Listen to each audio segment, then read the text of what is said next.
Hello, everybody, and welcome back. Well, maybe more welcome back to me. We are finally, I think, in a position, health-wise, to be properly back streaming and uploading. Or recording and uploading. Of course, you can upload without being healthy. But yeah, Christmas, New Year's, done. Feeling better.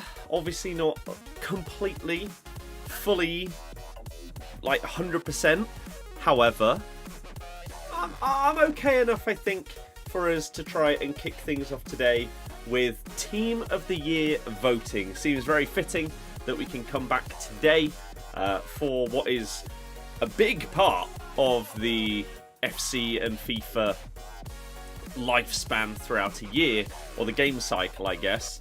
And so I hope that everyone had an awesome time over Christmas, New Year. If you celebrate anything else, then I hope that that was really enjoyable for you as well. And welcome to 2025. Hopefully the start of the year has been decent. For me, it has mostly just been being ill. It's not been great. Loads of people I know, friends, my sister, her fiance, my girlfriend, one of my mates and his girlfriend, multiple other friends, lots of people that normally tune into the streams, tweeting back at me when I'm talking about being ill as well. It's pretty common right now, so yeah, it feels like I am coming out the other side, which is good, and it means we can get back to doing what we do, creating videos, streaming, and having a good time. So hopefully this is going to be the start of a very fun year. Thank you anyone that does tune in today. Of course, it is Team of the Year voting. If you don't know how that works, pretty much in what I assume is going to be about an hour and a half's time, 4 o'clock, EA are going to update their website, and you are going to be able to go on there and see every nominee for Team of the Year. You are then going to be able to choose your team and submit it, and that is your vote for Team of the Year. In reality, none of these votes actually, assuming they haven't changed anything, none of these votes actually matter because EA has the final say on who's in Team of the Year anyway. So if they want to force somebody in, then they are legally allowed to do that. So the point of the vote is kind of odd. But it's still always entertaining and fun to see who's in there. For example, Messi and Ronaldo are both in there. De Bruyne and Courtois are not. Those are some of the leaks for the nominees that we know already. So yeah, I'm intrigued how things will go. And as I say, hopefully you guys are excited for not just this, but the remainder of the year. Wither/Monkey, we never know which name you prefer. Thank you very, very much for the continued generosity and support of the memberships, the subs on Twitch, etc. You're an absolute legend. Damo, hello, how are you doing?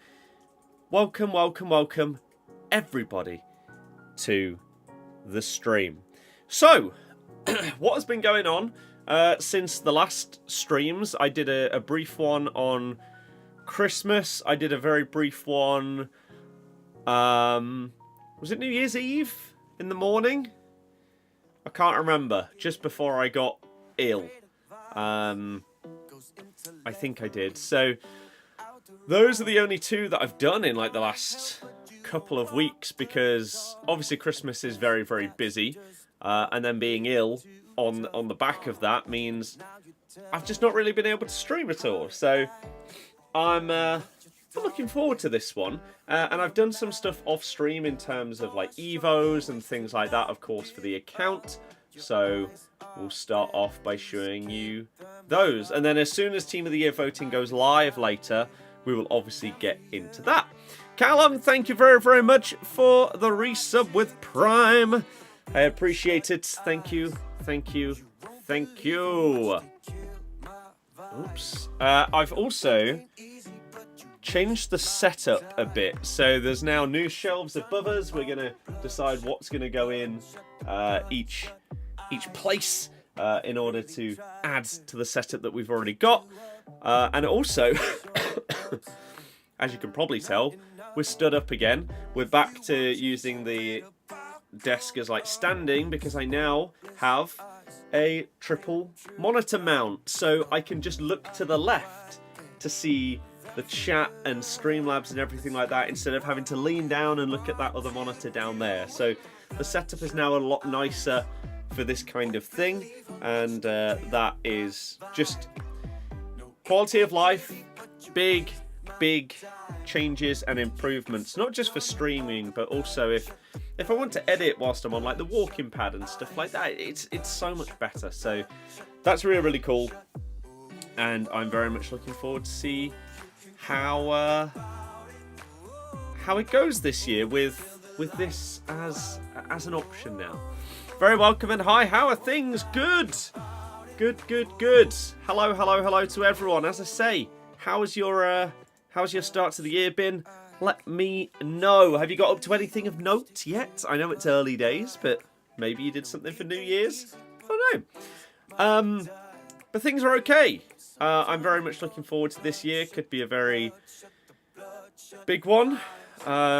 Personally, and I guess professionally as well. So, lots of work to do this year, and I'm excited for it. But outside of being ill, I'm okay. But as I say, I'm pretty much coming out the other side of it. It feels like, anyway. It went from being this horrible flu, virus, infection, whatever the hell it is that so many people are having, to now more just being a bit chesty and coughy. So hopefully we're on the mend. I think Trent is definitely going to Madrid. Looks not bothered.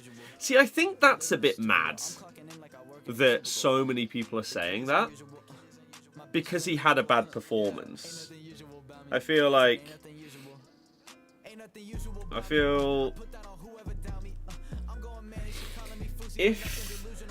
if he was just going to basically, it doesn't really make any sense for him to like stop caring because he's going to Madrid in the summer, because he'll be doing that either way.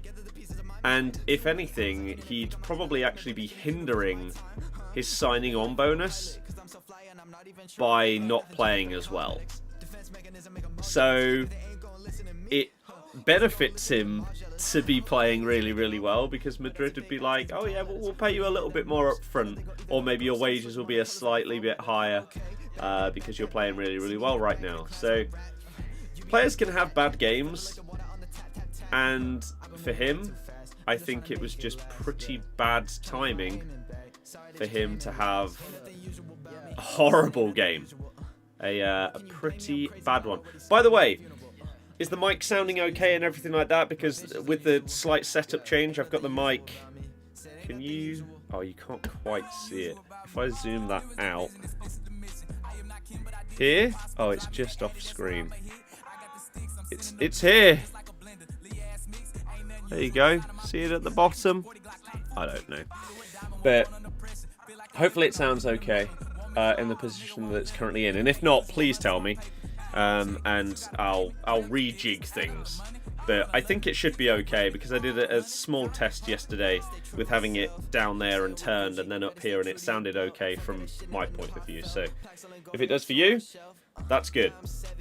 Haven't seen you since last year. There it is. There's the first one. I'm wondering how many people are going to be saying that. But yeah, of course. James, thank you very much. Nice to see you back. When is Team of the Year promo starting? Well, the simple answer is, I don't think we know yet exactly when Team of the Year, like the start date of Team of the Year, like the first players coming out. Let me quickly have a look. Or maybe we do and I just haven't seen it. I imagine it might be like next Friday at the latest. It depends if they start on a Friday. or not. But voting starts today. And I think last year voting started just over a week before Team of the Year properly started.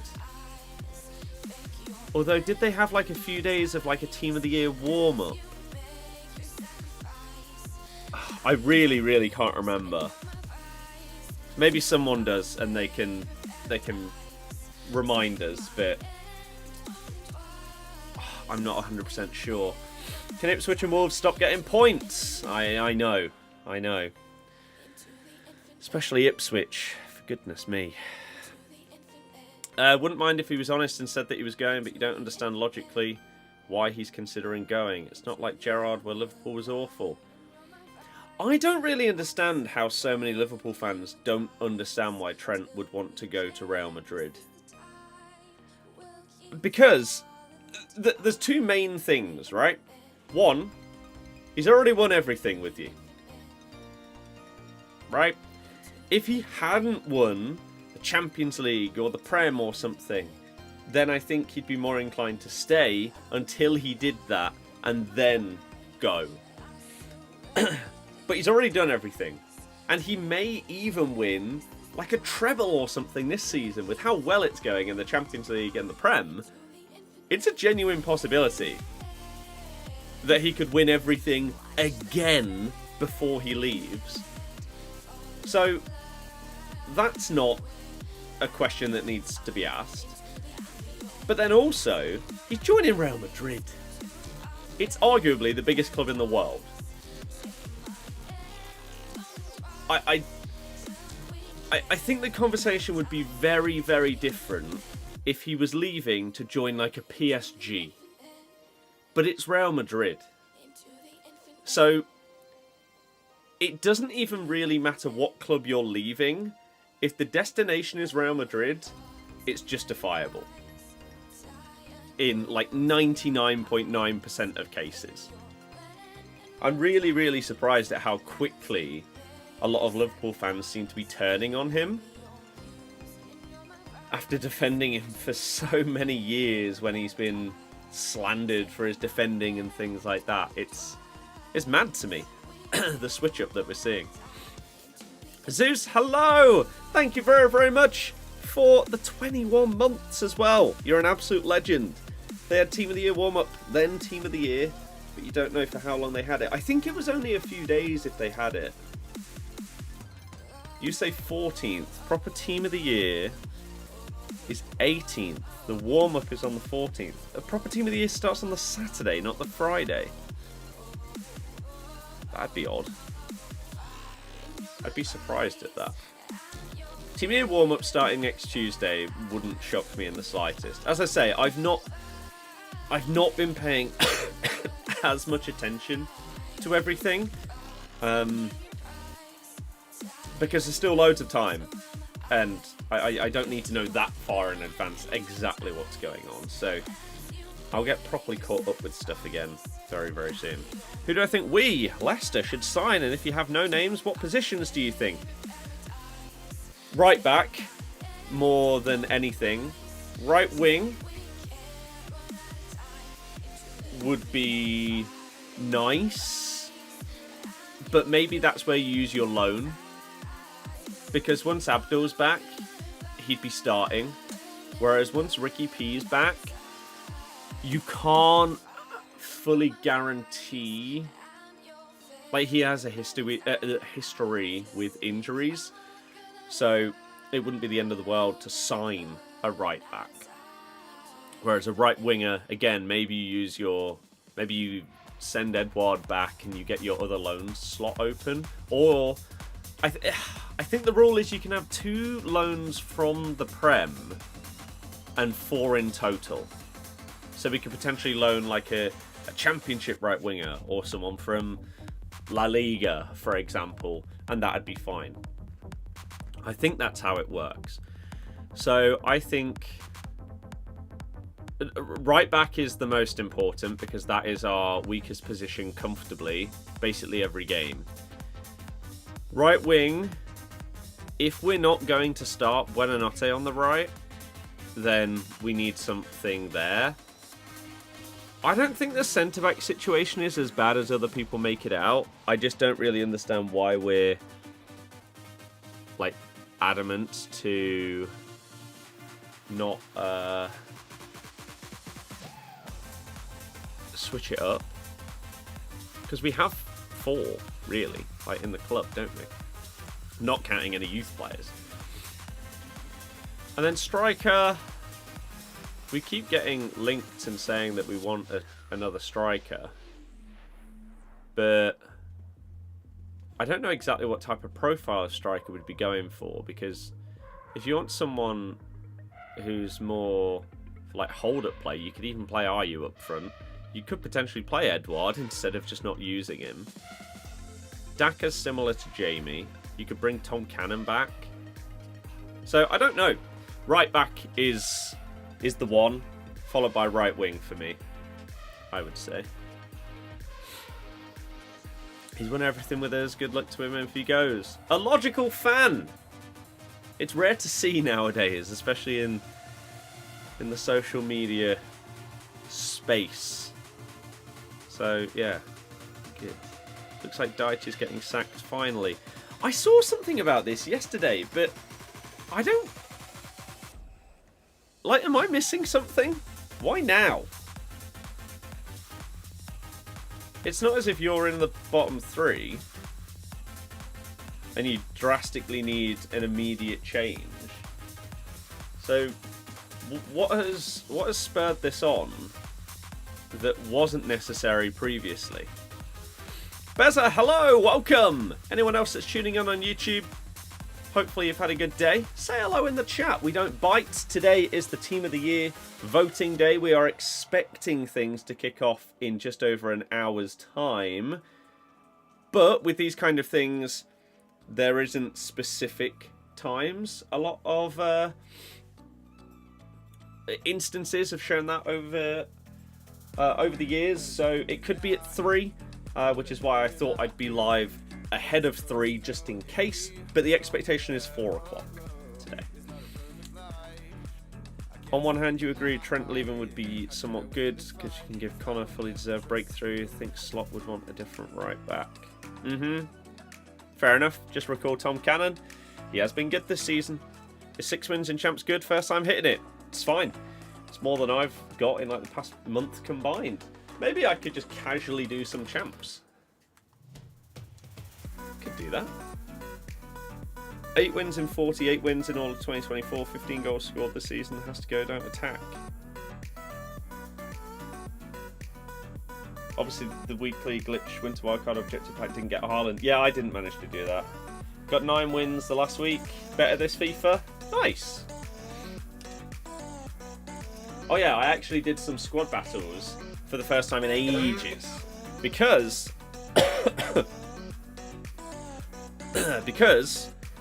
I've done a fair few Evos, so let me show you what we've been up to. So currently, I've got 3 more on the go. We got Hamza, who is already an 86. He's going up to an 87. Basically getting him Bruiser Plus and Block, which I don't think he already has. No. So Bruiser Plus and Block are being added to him, as well as a handful of stats here and there. So it's okay. JJ is going up from an 81 to an 86. He's getting long ball pass. He's getting jockey. And this card is starting to look decent. And speaking of Tom Cannon, we're taking him from an 85 to an 87 rated card. That is going to be a double 4-star and having some pretty nice stats. So power shot plus as well. So some of them have been good.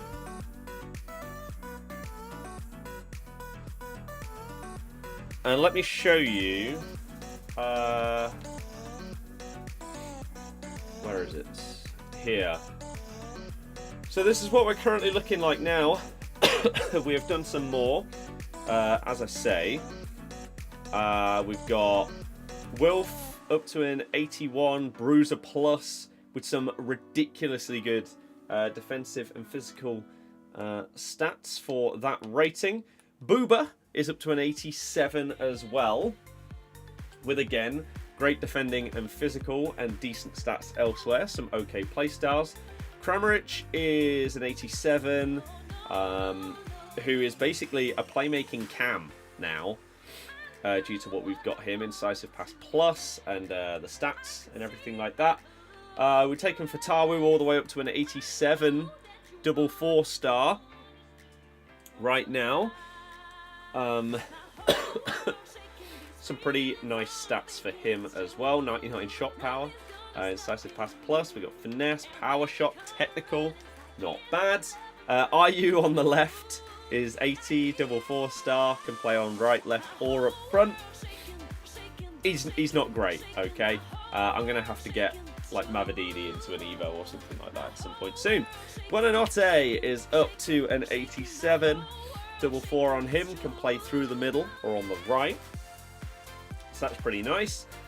He's the kind of card where I need a reactions and composure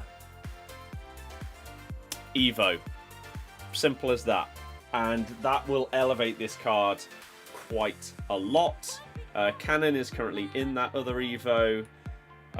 We have also got an 85 rated Edouard.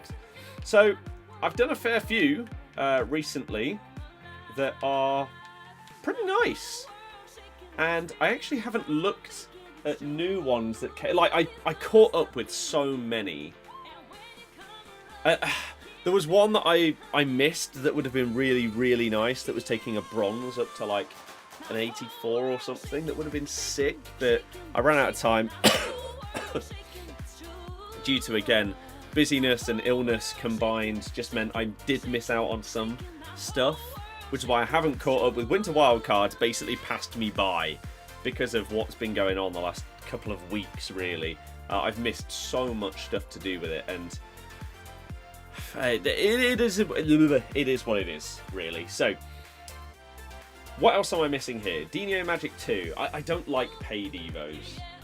I really don't. Unless they're at the very end of the year, when a card basically can't get any better. I don't like spending 100k on this when it's not... You might get the same Evo for free in like 2 weeks' time. Whereas when it's endgame and it's like footies, you know that it isn't going to get higher than that. We've got this that we can put anyone into. So I'll have to look at that one. Winter Wingback 2, position left back, max 85.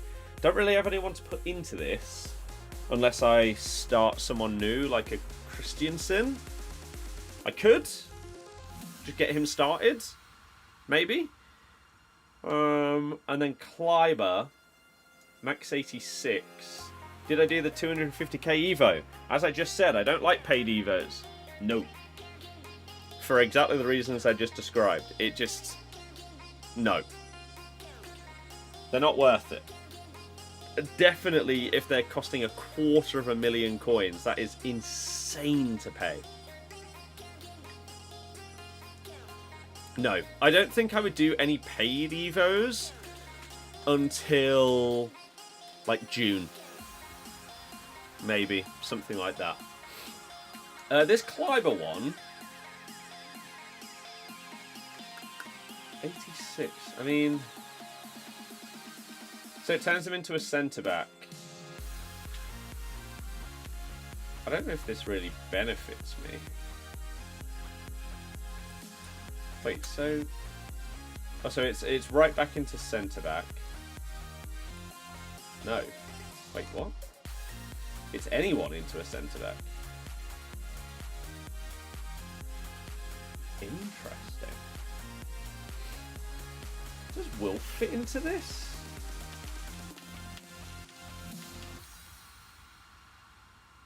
So Samari is too high rated. Wolf does fit. He won't get the Intercept Plus or whatever it is. It's actually not that big of an upgrade. He's already got Bruiser Plus, so he wouldn't benefit from that. It would just mean I could play him centre-back if I wanted to. And he'd be better than Luis Hernandez, who I've got as the other centre-back alongside Farce. That's the only reason I would do this. Would be to play him at centre-back. Which, to be fair, with those stats and play styles, he would probably be significantly better than what I've got. But then my midfield would be significantly weaker. So, I don't know. Whole family has gotten a sick bug. We don't know how.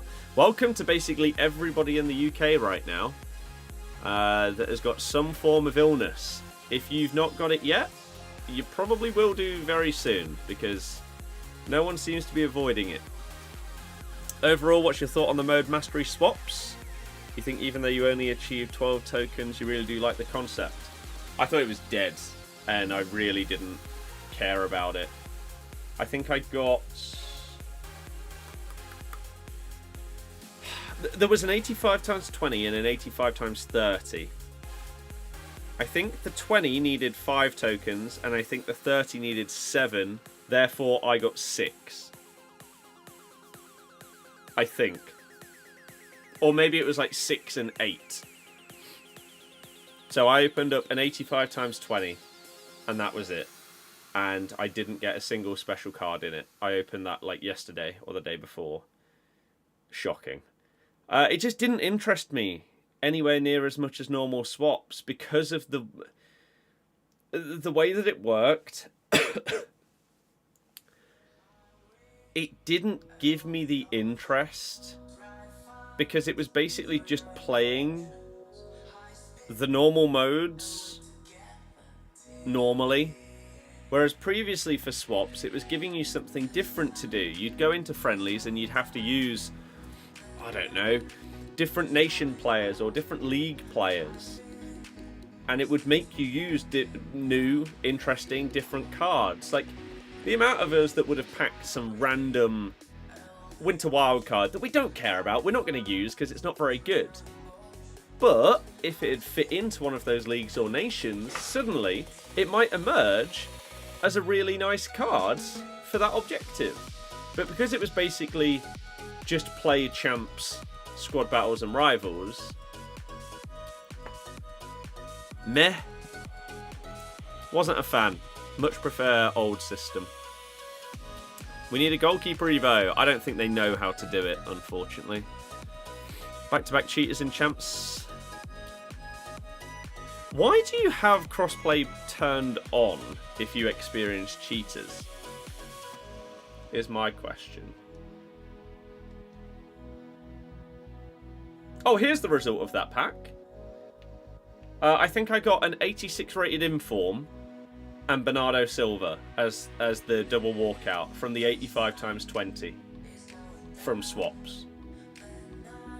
It was crap. To put it simply, it was not good.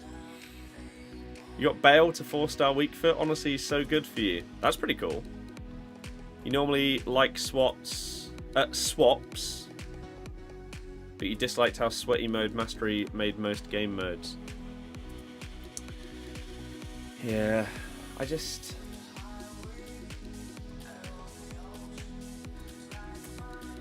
something about it just didn't quite hit in the same way. It all felt a bit...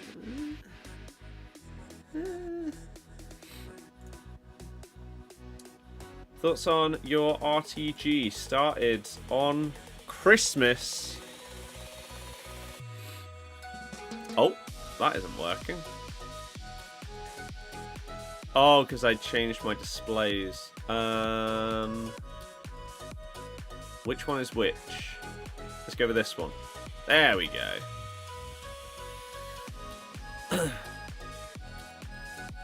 I mean, it's pretty good. There's some SBCs in here that I don't know if they're still out. If they are, then I'll probably end up doing them as well.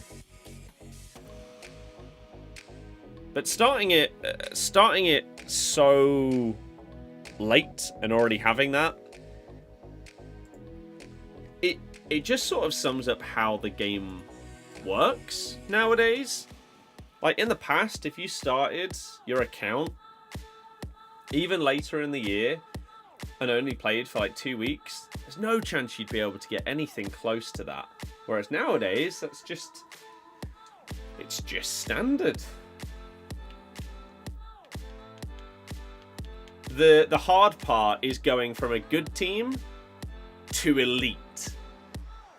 And it's not even necessarily hard, it's near impossible at times to make that upgrade from that player that costs maybe like 300k. The jump up is like 2 mil. That's how it works nowadays. Rather than gradually increasing things, it's okay, we're going to rapidly get to this point, but then we're stuck, and then it's all the way up there. Which, is it really Team of the Year already? I know. Kind of mad, isn't it? Kind of mad. If anything, it's the waiting for token rather than just getting them. Yeah.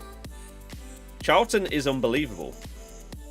You mean the way they gate-kept the tokens from casuals? I mean, that is part of what happened, I guess, as well. Why don't I just... Let's do this one. We can finally use this Jude. Inform that's just been sat there. Yeah, partially. It's more so that I just didn't... With previous swaps, when they came out and it was like, it's the new week of swaps. There's a load of new friendlies. You've got to use French, German, and Italian in this one, and in this other one you've got to use La Liga, Premier League, Liga NOS, and that's how you'd get your tokens that week. Again, it made you utilize different cards and stuff that you wouldn't be doing normally. You'd be going specifically into modes to play them to get the swaps. Whereas this just felt like it was sort of tacked onto the modes normally in order to just try and get people to play the normal modes to bump up the numbers in Rivals, Champs and Squad Battles rather than pushing everybody to friendlies. And so I never felt engaged really with this new method of swaps, which is why, as I say, I think I got whatever the amount of tokens was between the 85 times 20 and 85 times 30, which is not a lot. It's not a lot. I basically got it in like 1 week.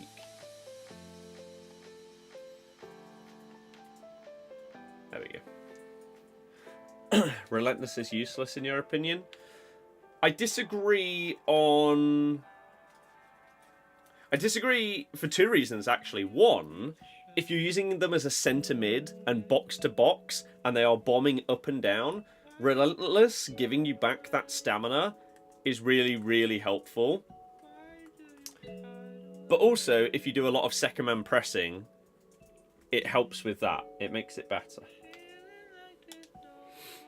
Did I watch United yesterday? They're my team and I thought we played so well. Shame we won't do it again this season. I did watch it, yeah. I did a TikTok on it because now that I'm feeling a bit better, the football TikTok is back up and running.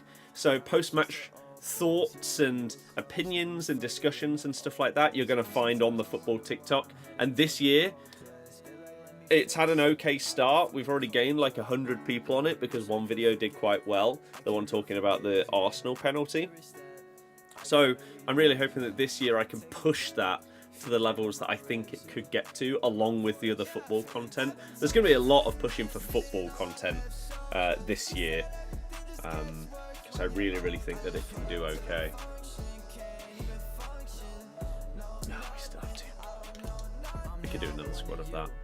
But yeah, I did watch it. What a Super Sunday. Both games were really good. And yeah, United.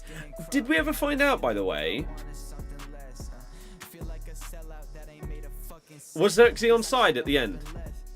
When he then passed it to Maguire, who put it over. Was Xerxes onside or not?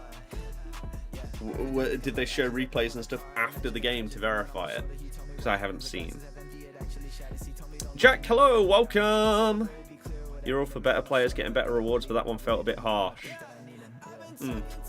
Relentless is great, Relentless Plus pretty pointless though.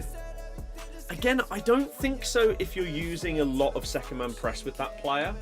It really does make a nice difference with that.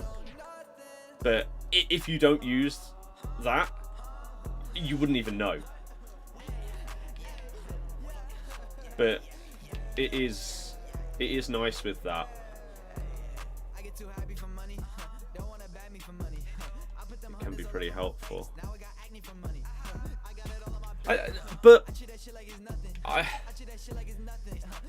do sort of agree.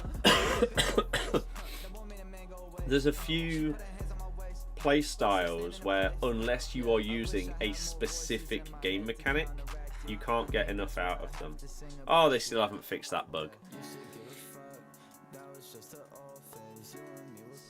You think the season is worse this season? Canate, one of the best defenders on this game right now, but no way. Sancho. I haven't even looked at this new season. I completely forgot that there was a new season. I'll have to have a look at that. Because yeah, I forgot that had changed, if I'm honest. Right, can we get rid of one of you for an 84? No. Okay. Cool. You think he was off? You say he was onside. Well, that's nice and concise. Are there new swaps out or coming out? No. There aren't any out. I have no idea if they're going to do any more, but as it stands, there aren't any. Thoughts on the Prem table? 6 points below Liverpool. Think we can catch them with the game in hand? I don't think you can. You're not good this season. Like,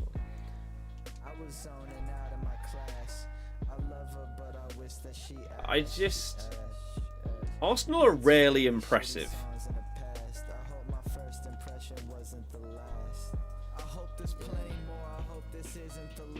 And don't look close to a title challenging team, especially with Saka out. I'd be very, very surprised if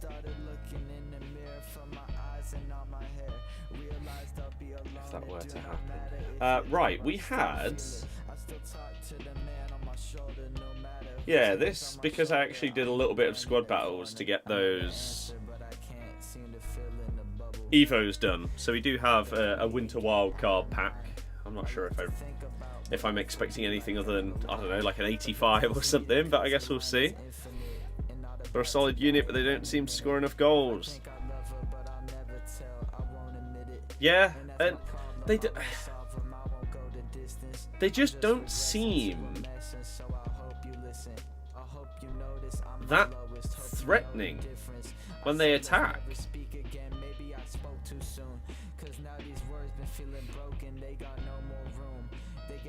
seem limited. Apparently it's going around on Twitter, Dyche has been sacked and waiting announcement, please be true. But who for? I guess that's the question. Because you might not like the football that you're playing, but it might keep you in the league. That's the risk that you take if you get rid of him. Moyes till the end of the season. Moyes was pants in the Prem for like his last 2 years.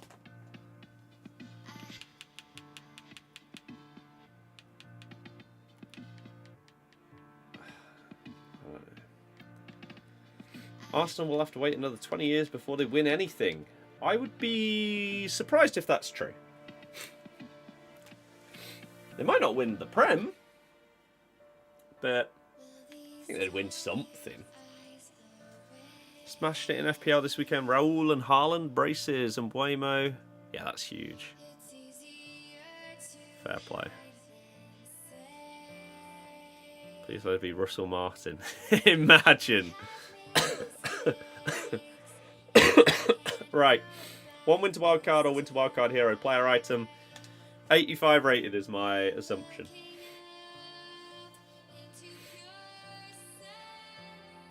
I have no idea who that is.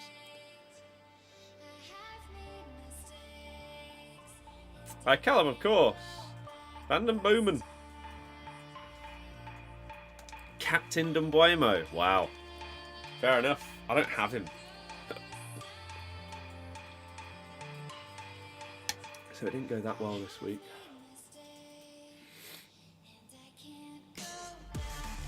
Oh well. Baines till the end of the season. Why would you want to risk bringing in someone who doesn't have any experience managing in the Prem that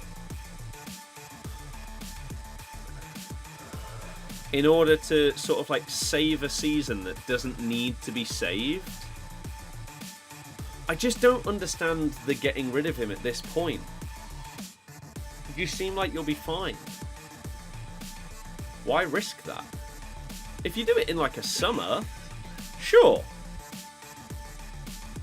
Like, it's understandable.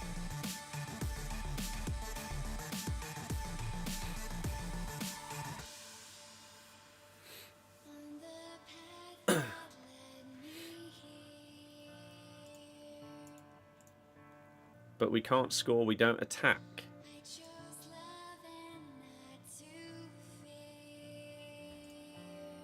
I just...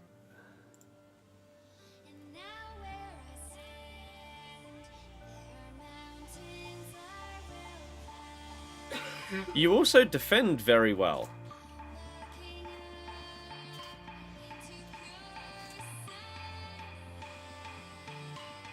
Like...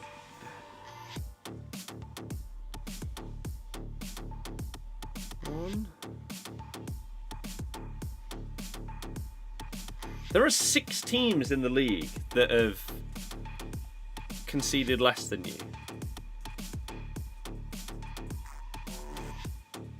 But if we can't score, we won't win. But you're currently doing enough.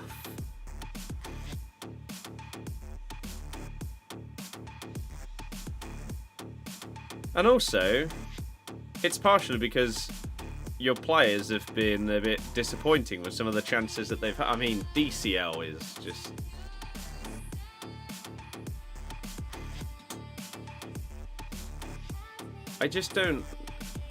I don't see a manager coming into Everton that will make you score way more goals without conceding more goals. So unless it massively outweighs the few goals that are being conceded right now, then it wouldn't be an improvement. And you don't... It's not as if you've got... Like, I feel like with West Ham, people would say with West Ham, if they had a better manager, the talent in that squad, especially in like the attacking areas, is really good, and they could get a lot more out of it in terms of goals. Like, I know Bowen's just got injured, but ignore that, right? The likes of Bowen, Kudus, Paqueta, Somerville, etc. You should be able to get a lot out of those. I'm not sure that you can really say the same for Everton. So bringing in someone that's like a hyper-attacking manager is such a risk that it really surprises me that this would happen mid-season, rather than, okay, let's stay up, and then in the summer, thank you very much, Sean, for everything you've done. You've kept us in the league for a few years, but now with a summer transfer window where you can do a lot more than a winter one, a lot more, then you have your big rejig. You bring in a new manager for a January transfer window, they can't do anywhere near as much. They don't have a pre-season. They don't have any of this. So it's a huge risk. The narrative that Moyes can easily keep them up is just not it. We had worries about going down with Bowen, Rice, etc. Exactly. I don't understand where the rating of David Moyes as this guy that will comfortably keep you in the league has come from, when the only reason why he stayed in his job was because of the Europe success. In the league, they were horrible and very nearly went down. And fans were calling for his head a couple of weeks before that. If they'd lost in the final, he would have been sacked, most likely. Team of the Year is here. Well, voting will be very, very soon. Probably in about just over half an hour. Say what you want, but Dyche will most likely keep you up. Everton have next to no quality in the squad. Don't know what their fans expect. Yeah. Talks of West Ham getting Potter, potential initial 6-month deal. Because that was the rumour that he turned that down. He wasn't interested in a short-term deal. It'd be interesting. Hey, how's your day going, Jam? Thank you very much. It's going good. How about you? How's the start to the year been? Hopefully solid. Arsenal win the Community Shield. I mean, they'd have to win something else to then therefore win the Community Shield, so that doesn't really make too much sense. How was the Christmas and New Year, Blonde? It was very, very good, thank you. I hope that you had a good one as well. Lots of time with friends and family, and just enjoyable. Which is always lovely, isn't it?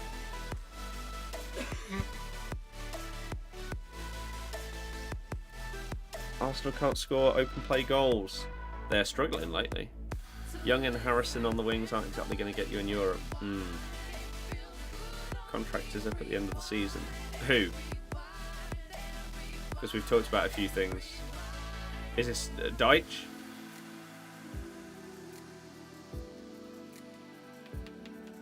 So then you're also going to sack someone who is going to leave for free very soon as well. I don't get it. I really don't get it. Is Yashin better than 90 Courtois? I'm not going to lie, completely forgot that Yashin was even in the game. That's how rarely you see him. So, I simply don't know. Those are the kind of cards that have such little relevance to the average player because they're so rarely seen that it's really hard to comment on them. I'm afraid. It's hard to say.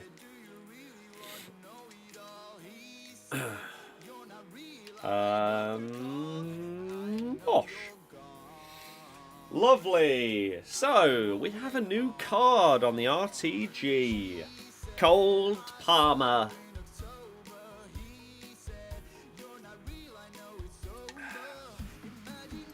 Because he looks fun.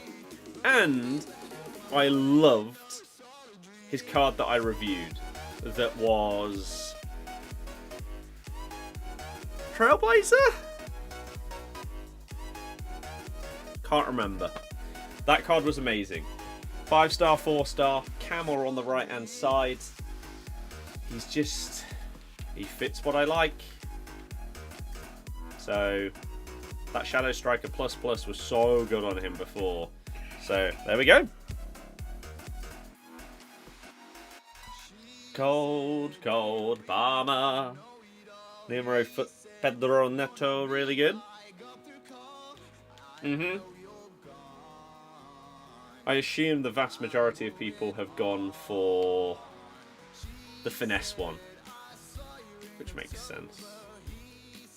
Maybe I'll go with that. And then Susu comes down here. And in goes Cold Palmer. Hooray! Also the Chelsea link to Sam Kerr. We don't need JJ in here. We also can put you back in there. There we go. This is the RTG, yeah. He needs more pace. Who? Palmer? 85 pace it can. What? How's the day going? Still good? I did reply the first time you asked, but then you didn't reply to me. Sad face. Sad face. Sad face. Let's see if there's any other SBCs that are currently out that I have any interest in doing. Sané. Sané does look good. He just wouldn't get any chem. Roberto, I have his base card on the other account. And he's decent. Gavi.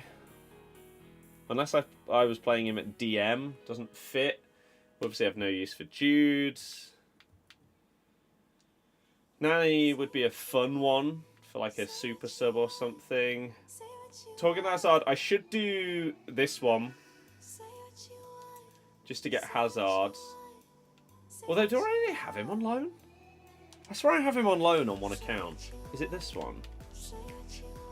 No. Okay, then I should do this. Those two are amazing. Recommendation, Roberto at centre mid, not left back. I just don't think I'd put him in over Hamsik. Is the thing. So, yeah, let's do this. I don't care about Torgan Hazard, but having Aiden seems like a no-brainer for an 81 rated squad to be able to get a loan of him. Why not?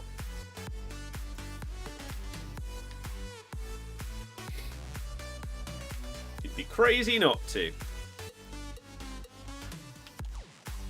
Oh, and it's Winter Wildcard Hazard. I didn't even realise that. I thought it was his base card.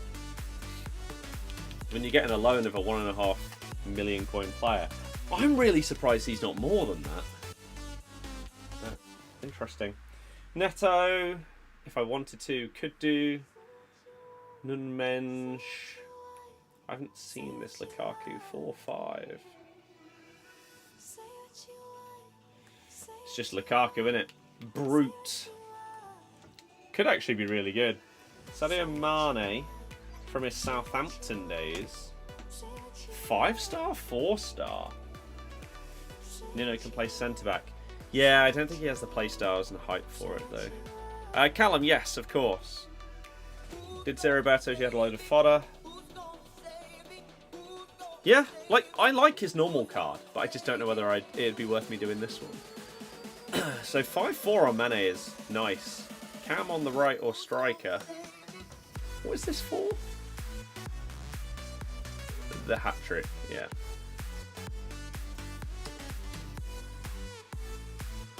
He looks decent. Shame he doesn't have Trickster, but that's fine. How expensive are you? Not crazy. According to TalkSport, West Ham sacked their manager. Oh, snap. I didn't do Riyadh. I ran out of time. Again, the combination of just busyness of Christmas and New Year's and then being ill. I just haven't been with it all. So, no, I ran out of time. Which is frustrating. But what can you do? Gravenberch, Bale, Barnes. I mean, Callum, it looks sick.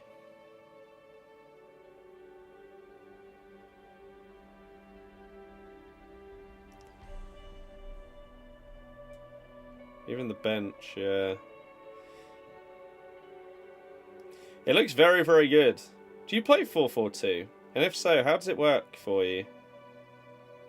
Because most years, people say that 4-4-2 is amazing, but I never get along with it. It wouldn't surprise me if you say that you love your team in that formation, though.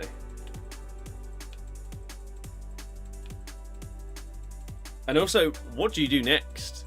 Because let me show it on stream as well.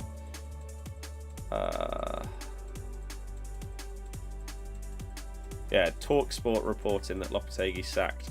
Why have they waited this long?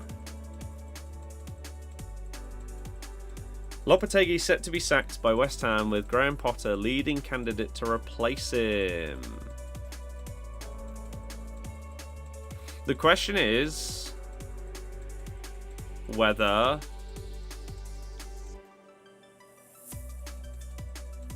Potter could turn things round quick enough. Because that was his biggest problem at Chelsea, was there were so many of these, like, crazy number of new signings that he had to come in and try and manage. And he didn't get a pre-season at all in order to try and instill his ideas and all of that. And so it happened throughout the season, and then they just got rid of him. So, but yeah, Alex Crook is normally not that bad. Ben Jacobs as well is also fairly reliable. They're both saying it. So Potter back in talks, but that, like, he was in talks with us. He was very briefly in talks with Wolves. I mean, they might feel that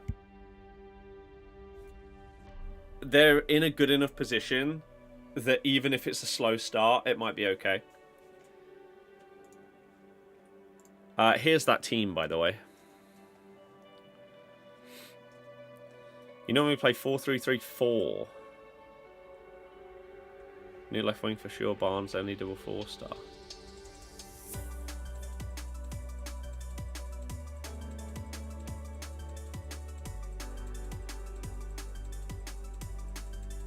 Interesting.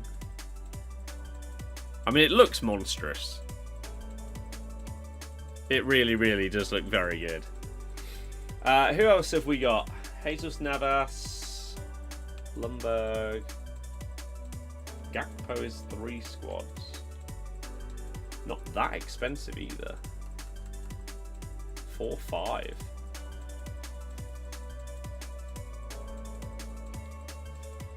It's a pretty good card. Decent playstyles as well. I don't mind that. And then what icons we got? Socrates and Butra. Frankie Boy. Nothing really that massively jumps out at me. If Butra had 4-star skills, the temptation would be so much higher. Because he is that nimble dribbler. Technical plus that I love.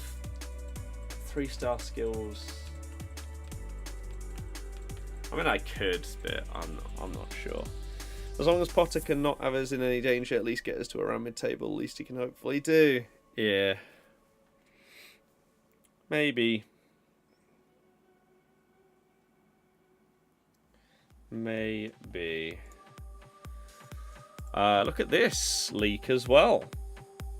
New rumour says Xbox next-gen console is 2026 and called Xbox Prime. Who's this been reported by, though? Tom Henderson. I mean, he is incredibly reliable. But it's whether he is reporting that. The Ghost of Hope has... I recognise that name. Still coming 2026, Xbox Prime.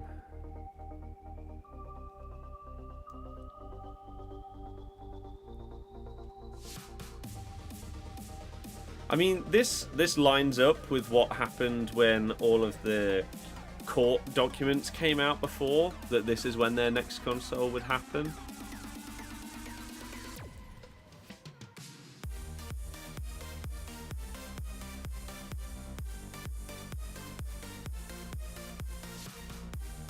It wouldn't surprise me. Okay. Switch 2 this year? Xbox next year?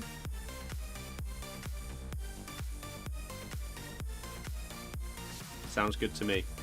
Might enjoy that Neto then. Pick between 5-star Saka. Yeah, I know. I just... I wish there was a... I wish there was a combined version.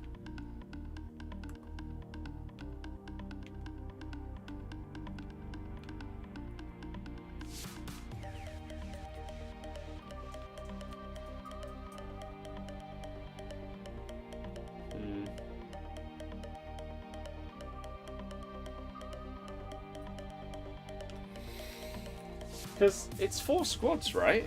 Yeah, they're not that expensive either. I've seen people saying that they really like the finesse shot one, but I'd be more tempted by the other one. But yeah, only been 5 years. I mean, that's still long.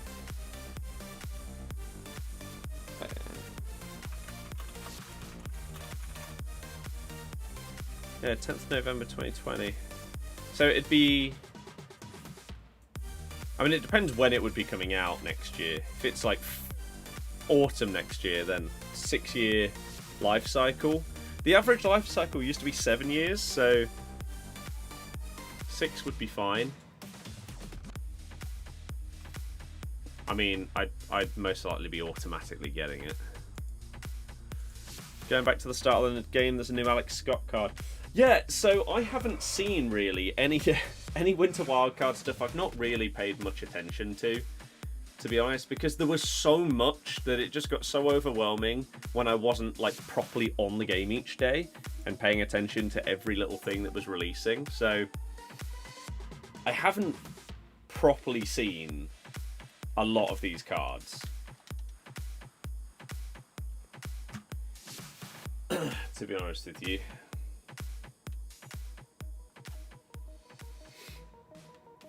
But there's 2. Are they exactly the same? They are, but one's a right back, one's a left back. You could have just given a... Like, are the stats are exactly the same. Oh, but the playstyle... Jockey Plus compared to Relentless Plus. Obviously Jockey Plus is better.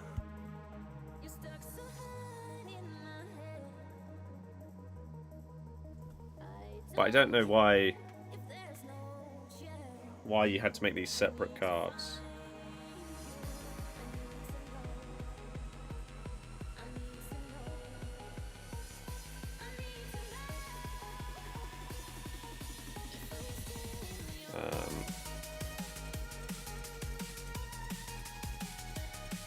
Team of the Year, when come? Apparently next Friday. With warm-up starting next Tuesday, but voting starts today. So we get all of the nominees, and the voting should be starting in about 20 minutes, is the assumption, because yesterday they tweeted out about it at 4 o'clock. So...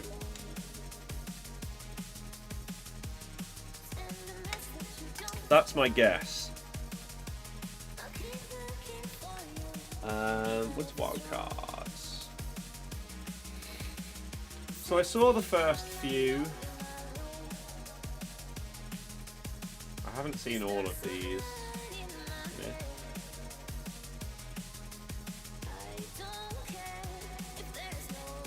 Okay. And then... still don't understand why they bother releasing some of these cards. They're just not necessary at all. Do I think Kukurea will be in Team of the Year? Absolutely not, no. He might be in Team of the Season, but there's no chance he gets in ahead of Theo. Unless EA decide that they want to put him in, and do. There is no schedule as it currently stands. No. Because EA have changed it in the past multiple times. So there are assumptions based on previous years but nothing is set in stone just yet. It might be later today, in about 20 minutes. So when the voting starts, EA might announce, the voting starts now, Team of the Year starts this day, Team of the Year warm-up starts this day. Because they are starting to lean into that kind of thing more, announcing things early. So we could get official confirmation today. But if not, maybe not to be super surprised. When best to start saving packs? Never. Team of the Year is the worst promo every single year. Which is why I don't get excited for it. This is a promo that I haven't really seen anything of so far. Numero foot. I don't understand why they went from winter wildcards of multiple weeks of players with 2 playstyle pluses to not having any here. I think it'd be different if they could upgrade and get them. But it just seems a bit odd to have done that. James, by the way, finally back in the game, gets this cracked card, and now he's a free agent. Or is going to be a free agent in like a couple of days. This card does interest me just because of how good his previous rush card was. Liao, I imagine, is insanely expensive. And probably overpriced. But playing Cam is interesting. Camavinga, 5-4.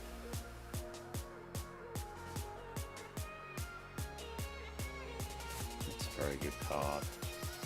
Matters for the past and present. Yes. I would love to pack him. I don't know how expensive he is. If he's not that much, I might just pick one up. I've literally just searched Madders. Madison. He's 50k. I could just buy one.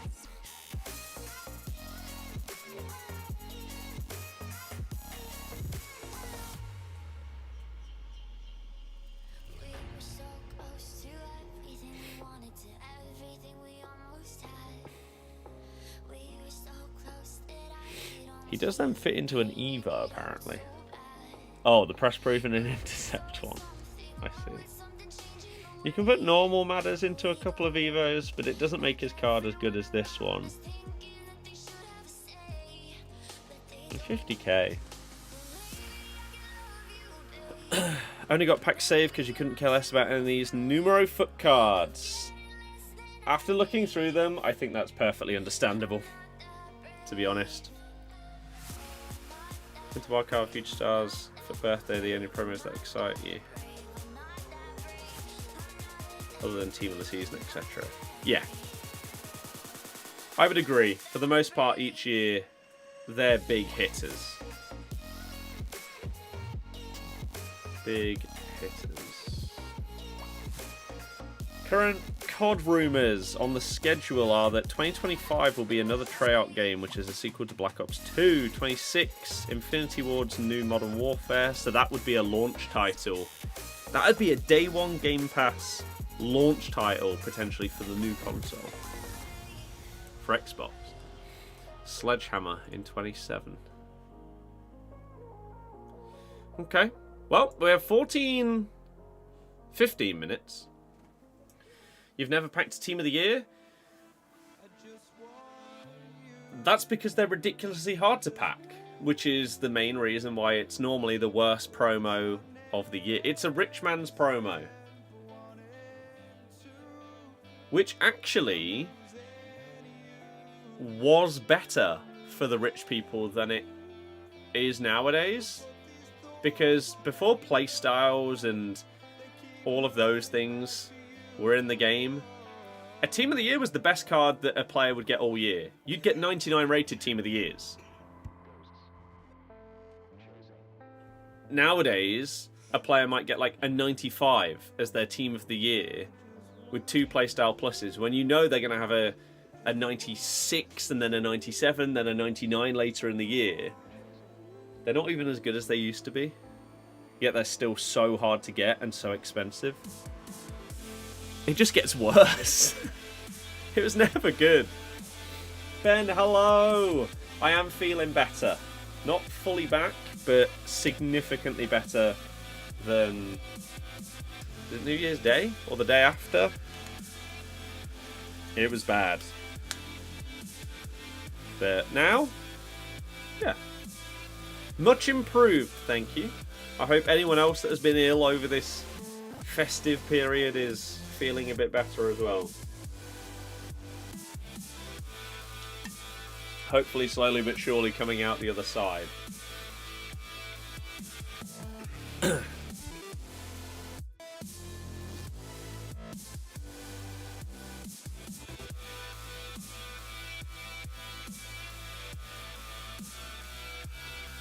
We have... Oh, an 82 times 3! Look at this! Oh, so close. So close indeed. 13 minutes to go. Hope there's some decent Evos. Yes, to be fair, excuse me, nowadays, the part of Team of the Year that is relevant, Team of the Year is basically split into two now.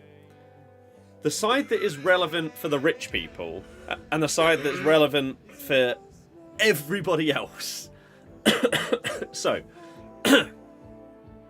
the side that's relevant for the rich people is like the Team of the Year Mbappe, the Team of the Year Icon R9 that they'll release and stuff like that. It's pointless. No normal person can get them or afford them. Whereas the other side, you've got Evos, you've got some SBCs, and you've also got the like Team of the Year nominees. And some of those can actually end up being quite good. A lot of the time, we're now getting some kind of SBCs over the time of Team of the Year that are in people's teams for ages. Last year, you had like Team of the Year Sour. That card was in so many people's teams. It was crazy. Absolutely crazy. Xabi Alonso as well was another one that saw himself get put into people's teams for months. So those are the relevant parts of Team of the Year that are now lumped into Team of the Year alongside the actual team that is not as relevant or important as it used to be.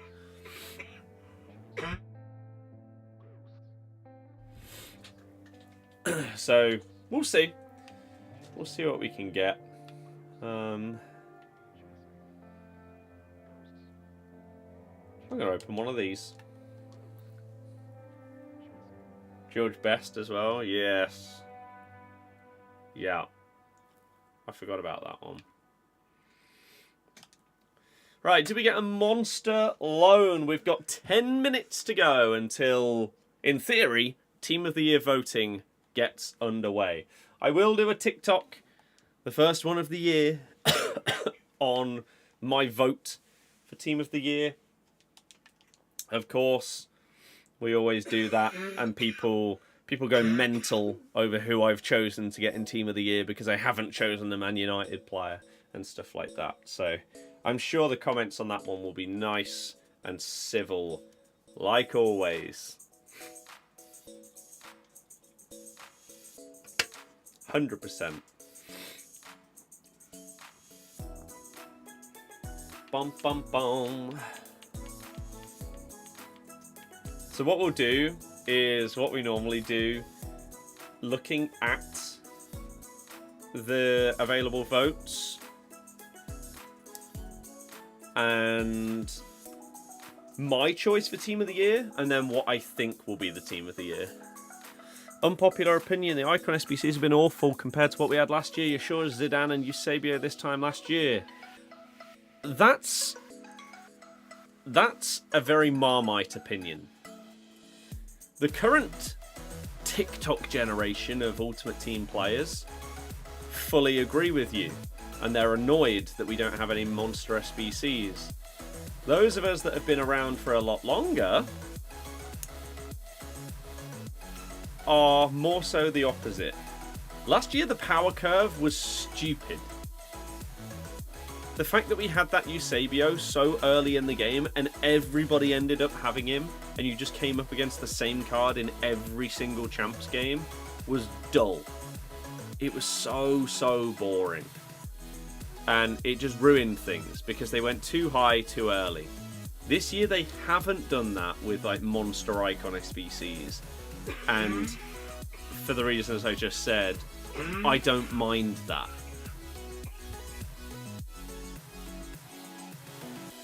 There are separate men's and men's and women's team of the years. So I imagine today we're going to get voting for both. I don't know why they'd advertise it and then only do it for one of the two. That would seem really, really weird. But we'll see. We don't have long. Full Lopetegui out at this point. I'm amazed it took you this long. And not months ago. To be honest. Coco, thank you very much for following. Hopefully you enjoy all of the streams. We've got lots and lots of stuff planned for the whole year across all platforms, channels, etc. Like for those of you that don't know, let's do a very, very quick roundup. So when it comes to this content, you've got the current channels that you're watching on, right? We're currently live on Twitch and YouTube, BirdieX94X. We've also got a TikTok. Anything you see on there is, the vast majority of the time, this game, right? FC25, FIFA content. You will also randomly sometimes see some other games, but only streaming. I'm not uploading videos of me playing COD, but I might hop on it on stream after doing this for a few hours kind of thing. So that's the main channel stuff.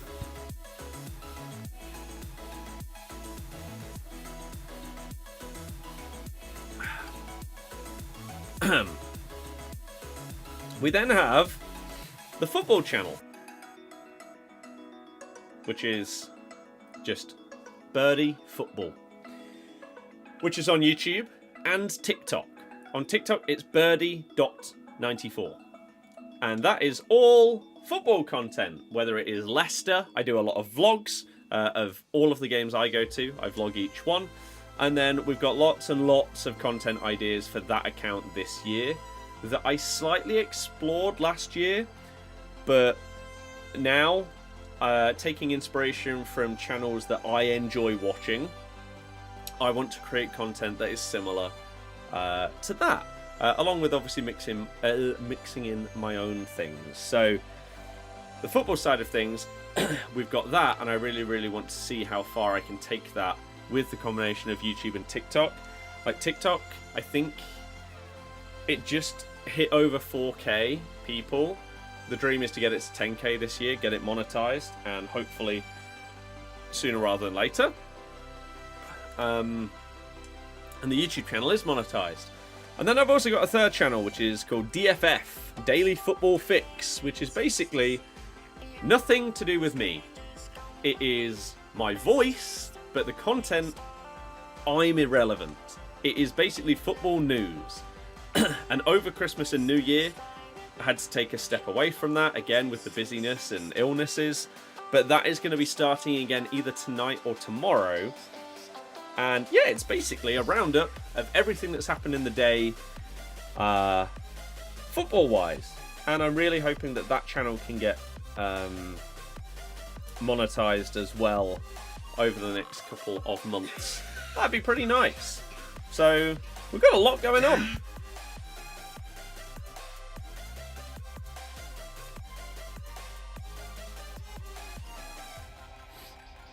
So like three channels and 2 TikToks as it stands, and yeah, see what can happen in the big old year of 2025. Well, Ben, it sort of is. But hopefully this year, even better. Uncle changed your mind otherwise a few weeks back, more or less saying wait till Christmas. But now he's also out. Yeah. There you go. I'm surprised he managed that.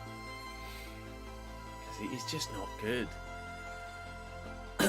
Trailblazer Wild Forest on the best run of form in the Prem. Also top of their league, the look some have. I know.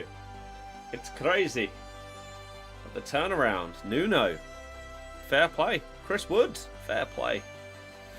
It's very impressive. You have to commend it. Usually you speak French, so you speak a little English. Well, I appreciate it. Sadly, je ne parle pas français.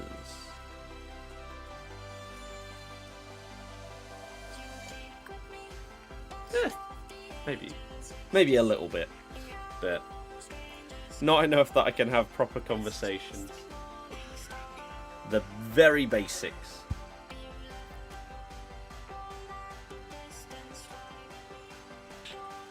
Sack, yeah. Yes. Not a good one for you. How long we got? 2 minutes. 2 minutes.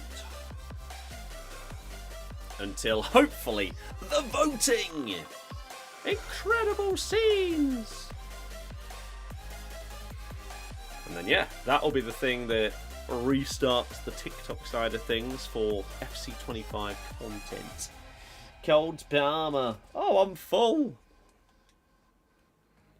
I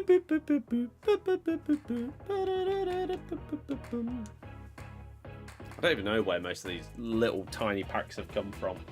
Probably random objective bits and bobs that have just been completed without me even looking for it.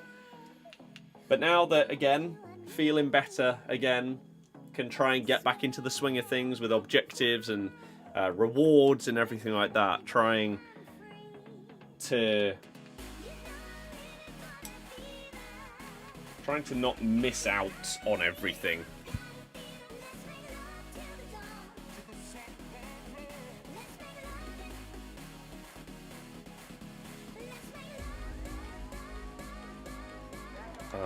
We got 1 minute. 1 minute. Look at this pack weight, though. All the huge balls.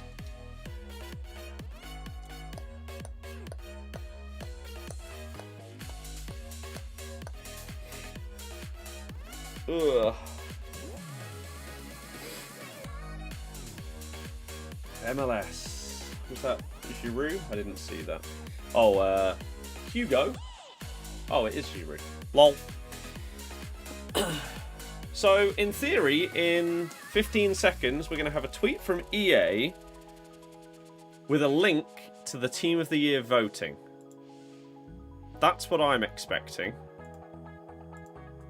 So, it's 4 o'clock. Have we got it? We have. Here we go. So,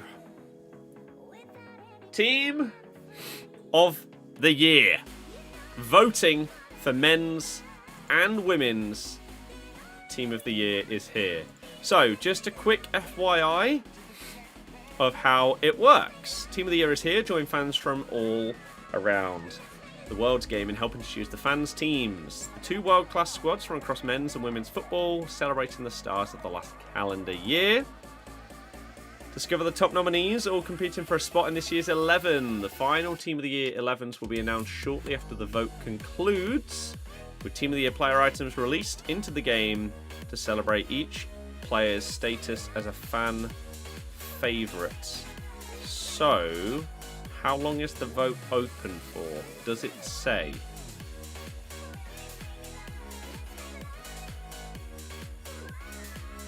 Doesn't seem to say. Aha! Voting begins on January 6th through January 12th. The final team of the year will be determined by a combination of EA and community votes. So again, if EA want to put someone in the team of the year, they can. Right? So January 12th is Sunday.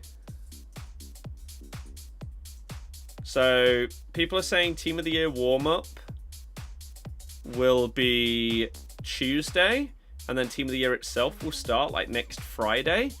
That could very well be the case. So here, oh yeah, good point. Yeah, the voting is, this vote is happening last year. Nice job. You can't even put the correct date. What an incredible start to team of the year. Okay, let's do the women's one first because people know a lot less about it and they don't care as much as the men's one when it comes to the voting. When it comes to the actual cards in the game, I'm sure they'll care. Can we zoom a bit? These cards look very small. That's a bit better. Right, so goalkeepers. You have 5 choices for the women's keeper. Nadozi, Froms, Lola Gallardo, Morehouse, and Berger. I don't know enough about women's football to have any idea here. So let's just go with this. Defenders. Greenwood, Lucy Bronze, McCabe, Wubbenmoy, Wendoggy Dog, Kochawi's in there, Carpenter, Basha, Leguli, Gwyn, Dawson, Vigosderte, Carl, Irene Paredes, Nerea Navarro, Olga Carmona, Kurtz, Germa, and Sams. So only one Barca women's defender in here. Interesting. Lucy Bronze will go when Doggy Dog. We'll go for Irene, and then Olga Carmona. Midfielders: Hasegawa, Nursken, Rord, Wrighton as a midfielder rather than an attacker. Is that base card left mid? Is that why? Maybe. Clinton. Oh, Big Lindsay. She's been so good to me this year. Georo, Matteo, Taini, Bull, Herder, Huth, Freigang, Kowalski, Bonmati, Patry, Putellas. I mean, you've obviously got NWSL women as well, but let's just do it for the sake of it. Let's put in the 3. There we go.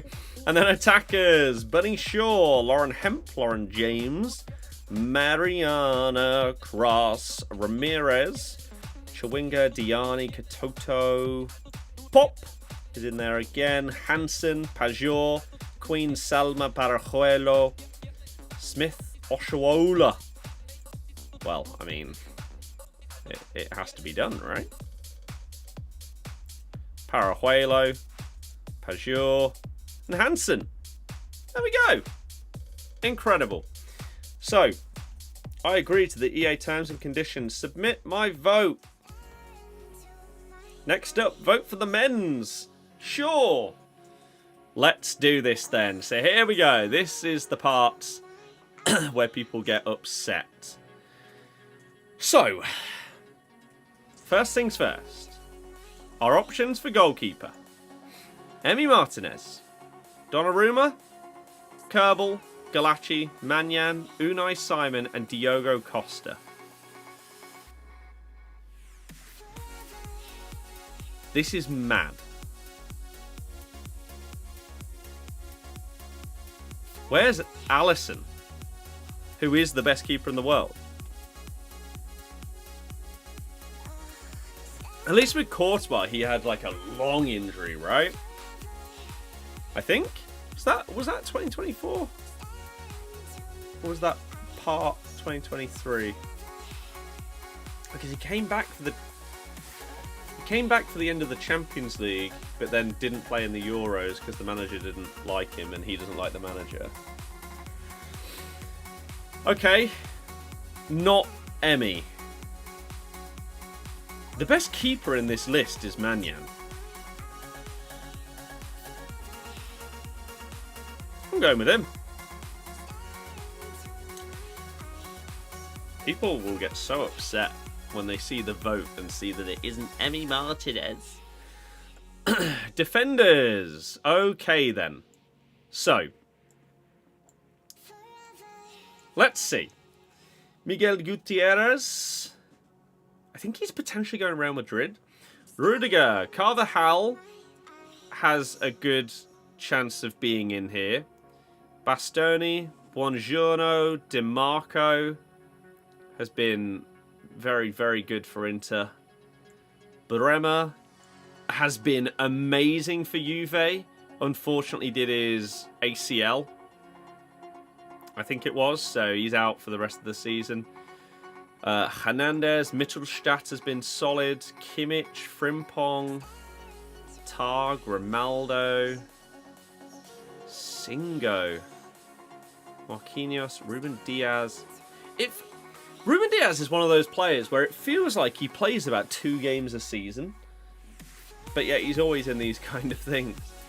Trent, Van Dijk, Saliba, Gvardiol.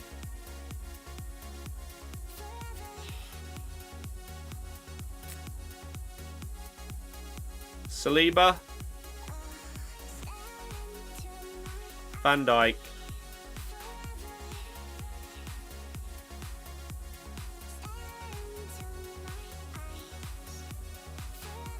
Carvajal, Theo. Maybe even DiMarco.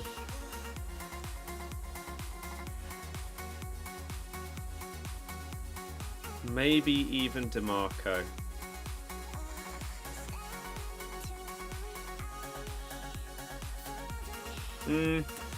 This was the most controversial one last year, was the midfield. People were not happy with the decisions made in midfield. So, there are a lot of players to choose from here. This is insane. Right, Kante, Aldasari, Di Maria, Zubimendi, Alex Baena, no. Bastoni over Van Dijk. I wouldn't hate it because Bastoni, every single time I see him play, he's the Serie A Van Dijk. He's just a monster. Valverde, Bellingham, Orsolini, Dybala, De Ketelaere, Çalhanoğlu, Simons, Brandt, Musiala. I would love to put Musiala in there. I'm such a fanboy. Xhaka, Wirtz. I mean, these have had such a good year. Zagrova, Kamara, Vitinha, Bruno, Declan Rice, Erdegaard, Palmer, Rodri. Oh.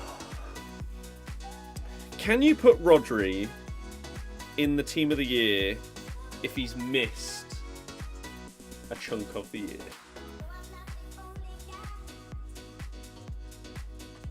Probably still. Probably still.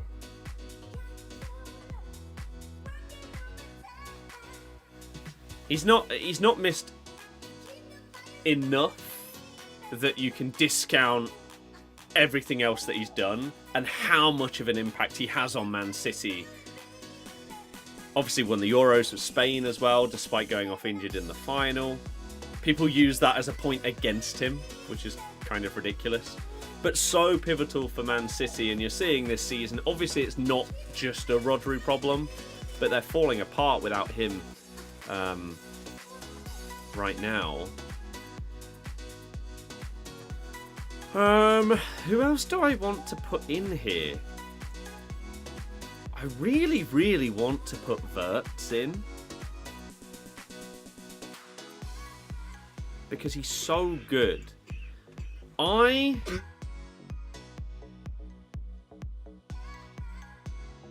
don't think there's a world where you can't put Palmer in here.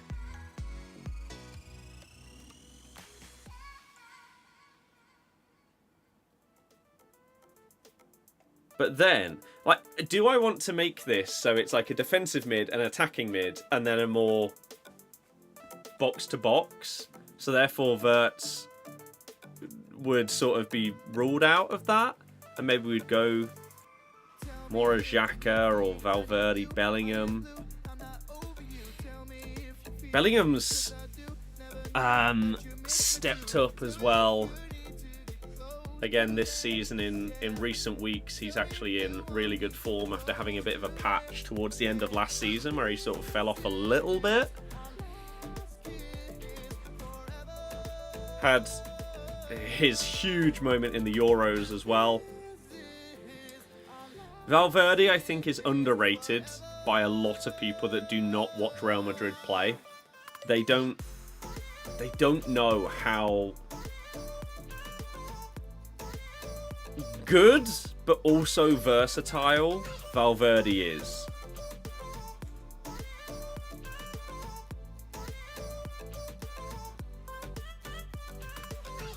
If Tony Cruz was there, would he have gotten in over Palmer? For me, absolutely not, no. Partially because he's not played this season, he's retired as well. This is a hard one for me. Çalhanoğlu's also been really good for Inter. Like, Inter players are going to get underrated by people because they don't see enough of them. But they were unreal last season. And again, I think similar potentially with your Leverkusen players. The slight thing, like, because you could argue Frimpong, Grimaldo as well.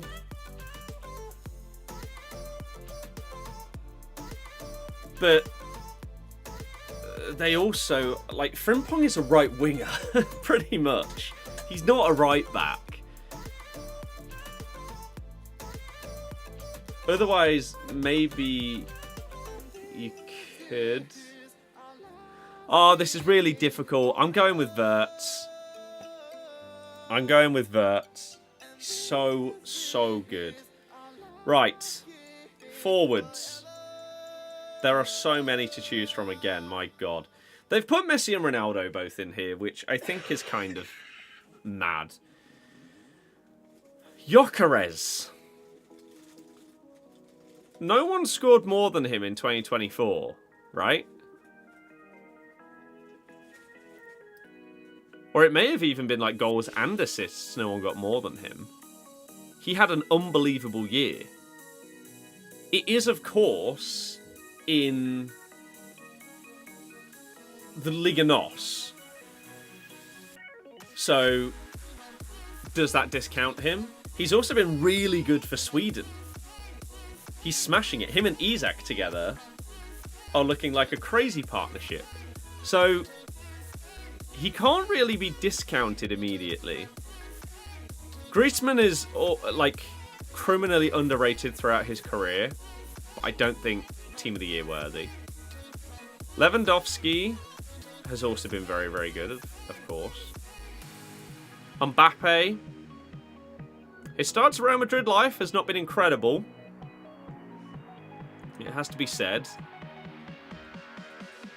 His Champions League appearances, Gyökeres has done well. Yeah, in Europe, he's been really good.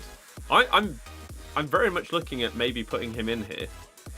Rafinha has been more this season. Yamal has obviously had this insane breakthrough. I don't think it's Team of the Year level. Vinny was instrumental in Madrid winning the Champions League. Outside of that, I think he's been overrated, but he's still unbelievable. So I think Vinny's probably got that left side on lock. Dovbik, Kvara, Thuram, Pulisic. Lookman's had a great year. Vlahovic. Martinez has also been really, really good. Openda, Undav, Guarassi, Marmouche is smashing it this season. Kane, again, always underrated in these kind of things. Lacazette, Dembele, Jonathan David, Barcola, Son, Watkins, Foden. If Foden hadn't disappeared after Man City won the league, he'd have such a better chance of being in here.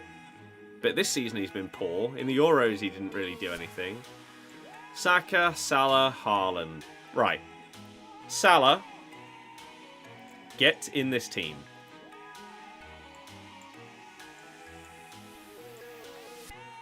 We're going to go Vinny on the left. And then, I think for once, striker is actually a hard position to pick. Because it's normally someone in Europe has like broken a ton of records and they've scored an unbelievable amount of goals. And their team has also got to like the Champions League final or something like that. Like a Haaland, Lewandowski, Mbappe, etc. I think this year,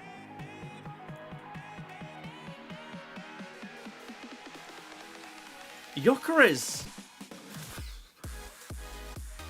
he's been phenomenal. He's in contention. Alongside Kane, and maybe still Haaland.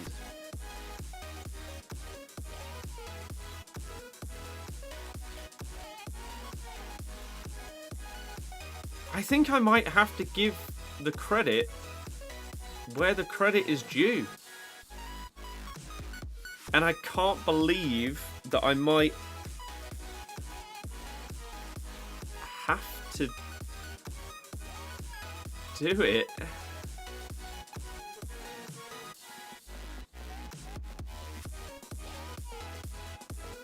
I think I'll go in Gyökeres.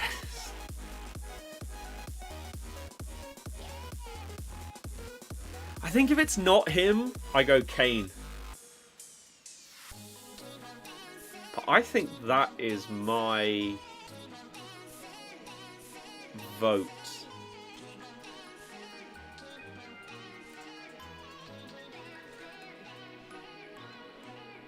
This lacks a bit of balance. As I said before, maybe you go one defensive mid, one out-and-out attacking mid, and then a more box-to-box, Jude-esque player. But I don't hate it. DeMarco is more like wing-backy left mid than out-and-out left back, but I don't mind it.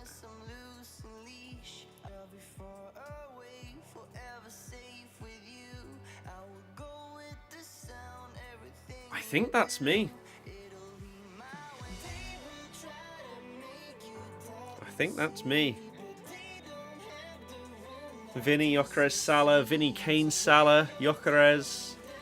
You replaced Bastoni instead of Virgil. Kane or Gyökeres. Will be Haaland.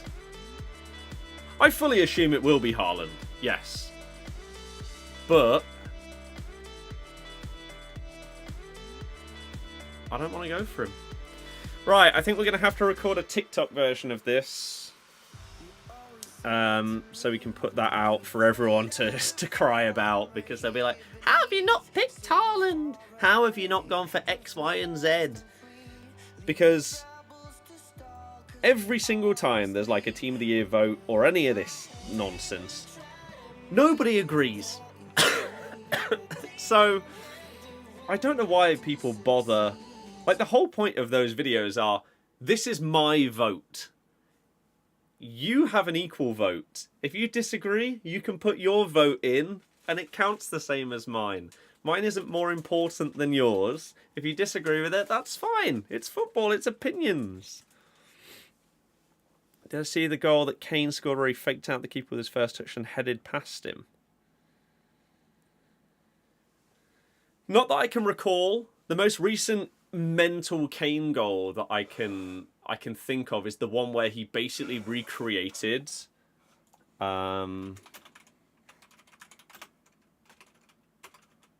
this. Where, yeah, he basically recreated the Bundesliga. Unless this is the one where he then heads it in. But yeah, this was a crazy goal. Kane is just so underrated. It's mad. Right. Okay. Let's record. Oh, that is the guy. He did head it in. Well, there you go. Yeah. His touch is underrated. Like, he is an elite level footballer. And it's just sad that he hasn't got the trophy accolades to go with his talent level and his personal accomplishments in terms of goal scoring and stuff like that. It's sad. Right, let's record this then, so we can upload it for everyone to cry about. I'm actually interested this year in what I think it will be, because last year I feel like my vote was quite different to what I thought the team of the year would be. Maybe I should have also streamed on TikTok today. The chat would have been full of children, but maybe we would have gained some followers from it. Because that was horrible last year. But yeah, I don't know what I think would change. Maybe people will go Emi Martinez. Maybe people will go Theo Hernandez. And instead of Wirtz, Bellingham. I think you'll probably have these two in there. And then instead of Gyökeres, it'll be Haaland or Kane. Probably Haaland. You think with Gyökeres, people say he's scoring, but in the Portuguese league? Yes, I agree. And that's why it's not an instinctive, he's in. Right? It's debatable. His goal-scoring numbers have been insane. But, yes, he's in a lesser league. But he's done it in Europe. And he's done it internationally as well. So, I think we're just going to give him the credit. Frimpong and Grimaldo should be there. The problem is, Frimpong isn't a right back. So, I find it really hard to put him in here. He basically plays right wing. Or right mid. He's not a defender, really. Grimaldo, I think, does have a shout, but DiMarco is fantastic. And Carvajal has actually had one of his best seasons in God knows how long. Last year. Was really, really good in the Euros as well. You've obviously got to factor that in. So, I think this is me. So, let me record this so we can get a TikTok version out. This is my vote for FC25 Team of the Year. Let me know your thoughts in the comments. Right, and then let's remove these and add them in one by one. Astro, yeah, you can't let that cloud the judgment though. That's separate. Okay. And we can do 3-minute YouTube shorts now, so that's good. This doesn't have to be majorly cut down. In goal, a lot of people are going Emi Martinez. I'm going with Manyan. I think that he is the best goalkeeper in that list.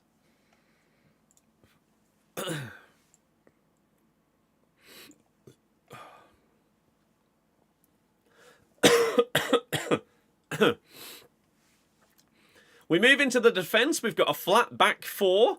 On the right centre-back, I'm going to go with Willy Saliba. He has just been amazing. And You saw in recent seasons how Arsenal struggle without him. He's just phenomenal. And this man is pretty much back to his best. Virgil van Dijk is in my team of the year.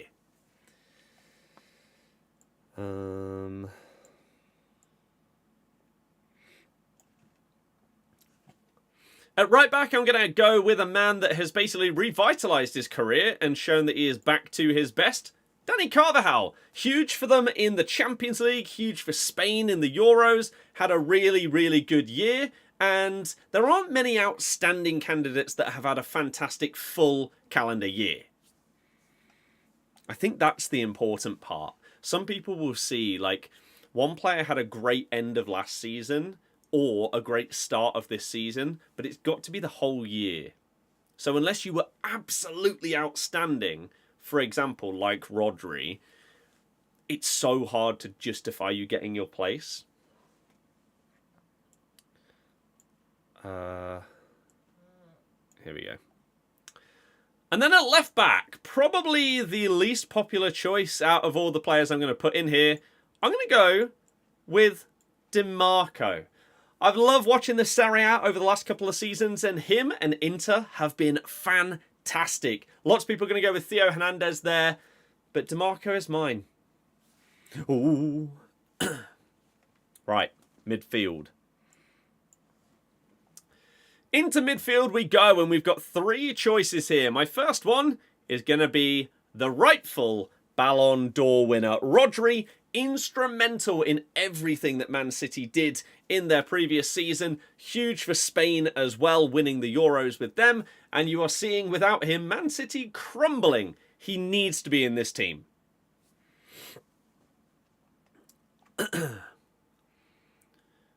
One of the most influential players in world football in 2024, Cole Palmer, pretty much single-handedly last season carrying Chelsea to the finish that they attained, was really, really impressive, came on for England and showed how much of an impact he can have, and has continued that form going into this new Premier League season. He's just one of the best players in the world right now. He has to be in.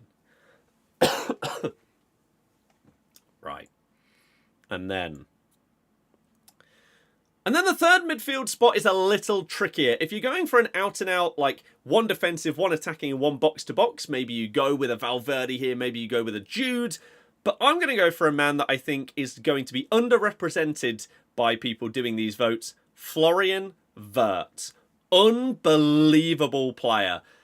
There are some in there that I prefer over him, like I love Musiala, but Wirtz has been amazing, and you cannot ignore what Leverkusen did last season. Okay. And then the attackers. Let's get into the attacking trio then. And this is where I'm intrigued to see what everyone else has gone for. Because on the right-hand side, a man that is always underrated. Year after year, he has hit insane numbers consistently for Liverpool for so many years in a row. Mo Salah needs to be in the team of the year.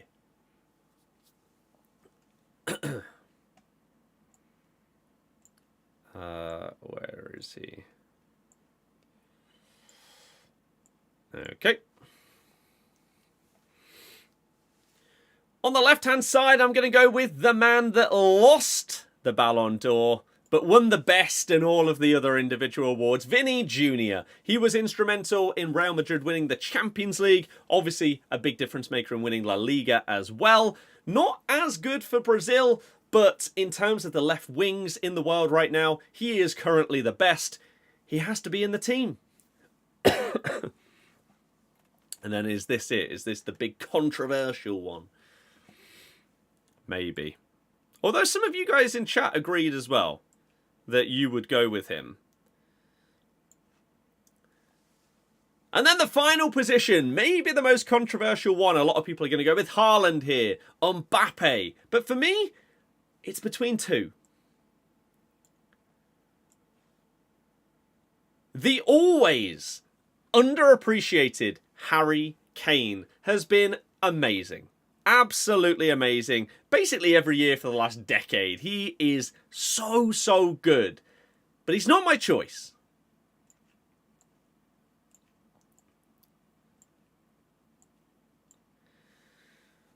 Because I'm going to give credit to Victor Gyökeres. Scoring more goals than anyone, all the goal involvements in the world are going to him. And some people will put him down and say it's only because he's in the Portuguese league, but he's done it in Europe as well, and he's doing it internationally. And you know, wherever he ends up, whoever's spending that big money on him is getting a superstar. It's kind of a crazy team, that's fair, but that's my vote. Let me know yours in the comments and whether you agree or disagree with mine.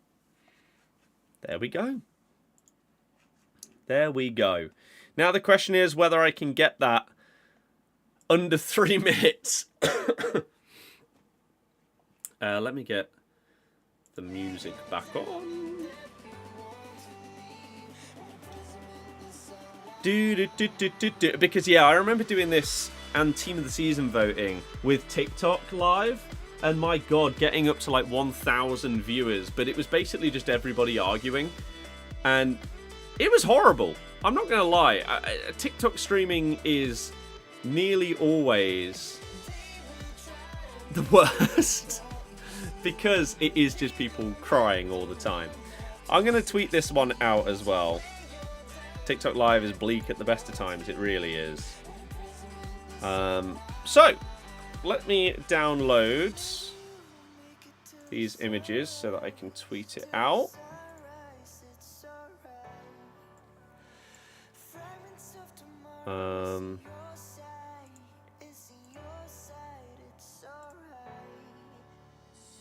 There we go. And then everyone can cry about that, and we'll edit it together and post it out everywhere. And I'm really, really intrigued to see what the generic vote is going to be.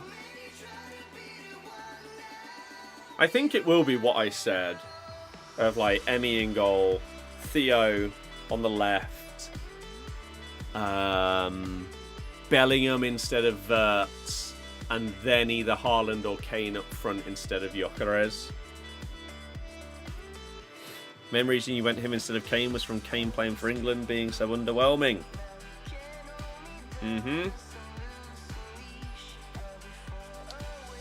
Yeah. Like, he did score a crazy amount of goals and get involvements for Bayern. But yeah, for England, he was disappointing. And again, you do have to take as much into account as you possibly can. Imagine Salah doesn't get it. I don't think there's a world where Salah doesn't get Team of the Year. You have to also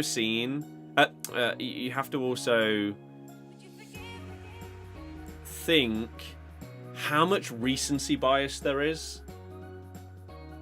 So much. Lautaro deserves striker. Lautaro is another player that is very, very underrated. And that's why I wanted at least some inter-representation in that team. And Leverkusen. Because people will just go for the biggest names of the players in like the Prem and Real Madrid. But those teams have been so good that they need something in there. So we had to do it. I think that striker position is hard. As I said a few minutes ago, I don't think that there is, for the first time in what feels like ages, a 100% at striker, this is the guy. Like, Lautaro also has a shout. Wirtz and Grimaldo, top class. Wirtz in the team.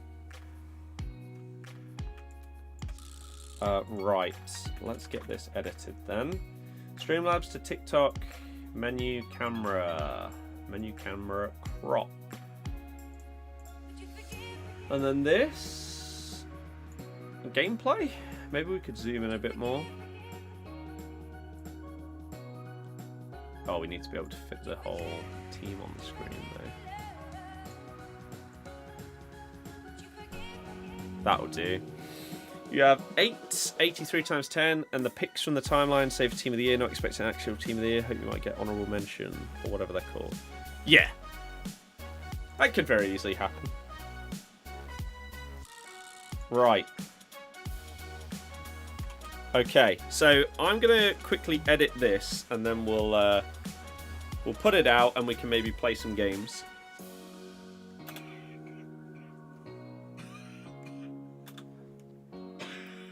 So, I mean, maybe I could edit it on stream so that at least people will vote for the player they want a card for instead of actual real-life performance. Yeah, but that's fine, because that is what you're voting for. You're voting not for a real-life award. You're voting for a card that will be in the game.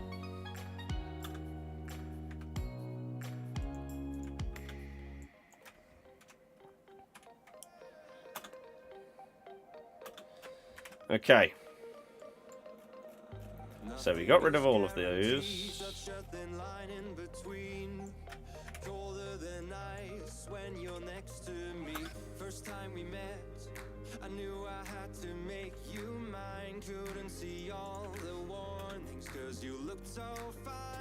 People will probably kick off straight away with the first choice in the team.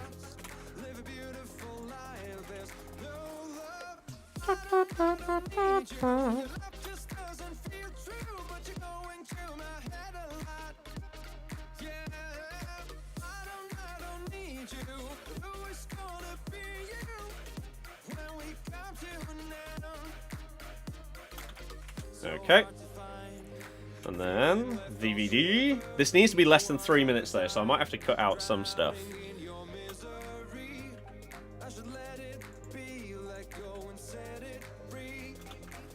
So, what's it currently at? 5:57. Oh god.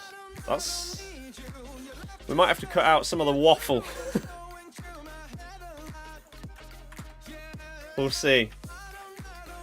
Got Jonathan Tara on Champs Rewards, Pack Sour. Have I tried? I have basically not tried any Winter Wildcards. I've not really been on the game that much the last few weeks.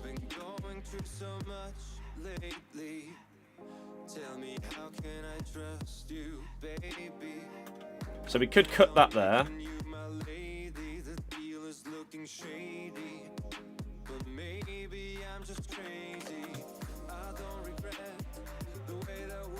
Okay.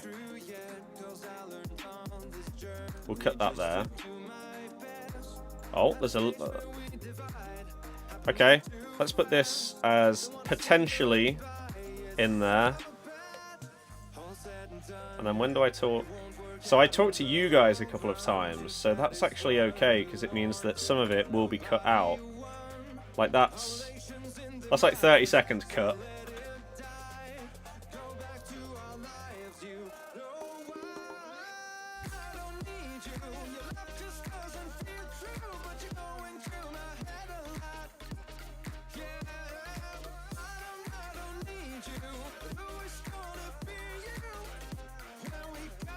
God, I can't hear it. Okay, that's fine. Yeah, there needs to be so much cut. How do you vote for Team of the Year?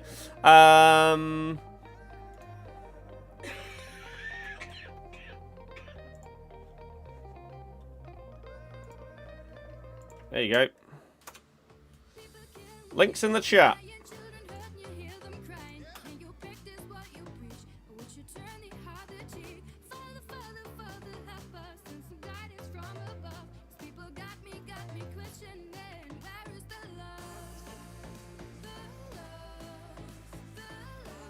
Okay.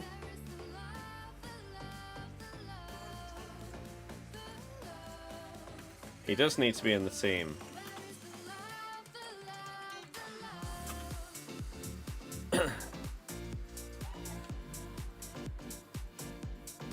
Cold, cold Palmer.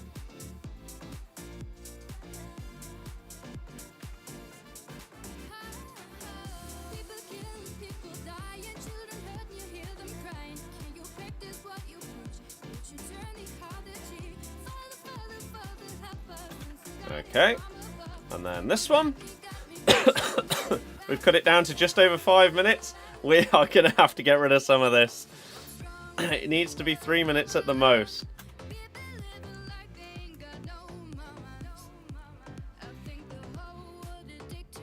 Like this.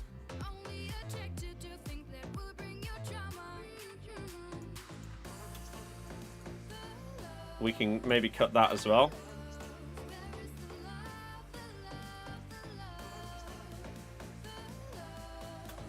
Right, again, we could cut that there.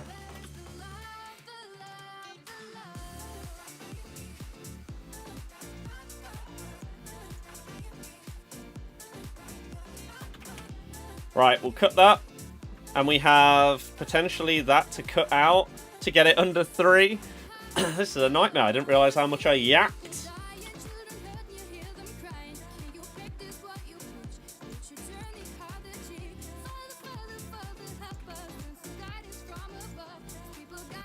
Mo Salah.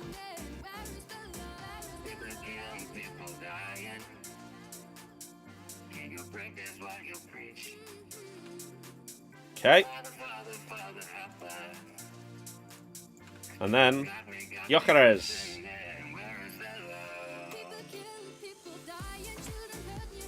So this is down to 4 minutes. Oh, we're nearly there.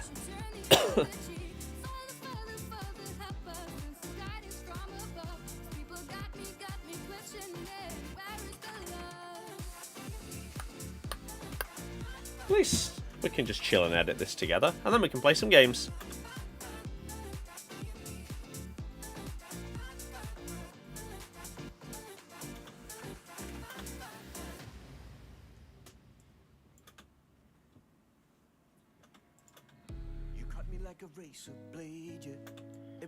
Right, we'll cut that out. There's a few more seconds gone. Down to 3:54. We're nearly there. I think if we get rid of those 2 little sections, then we'll be good.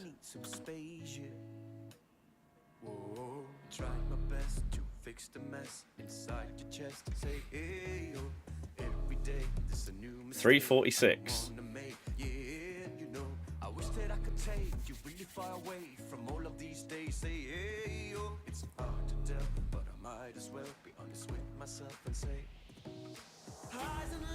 We could even cut that.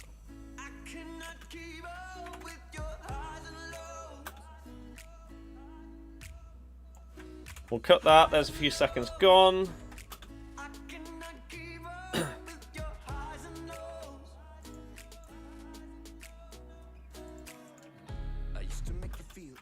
That'll do.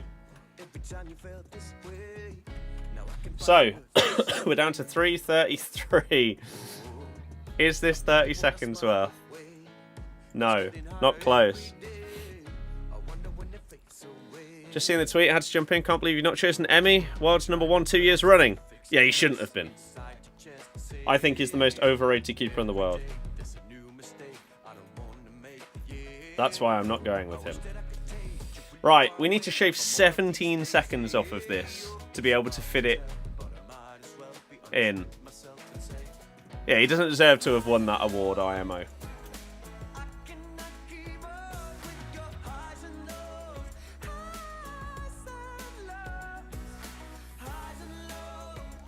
We could cut that down.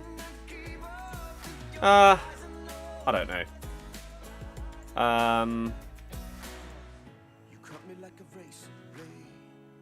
We'll leave that. We need to blur this. Gaussian blur. And that blur needs to be about 30%. There we go. Copy that. Paste it onto this one. And then we can put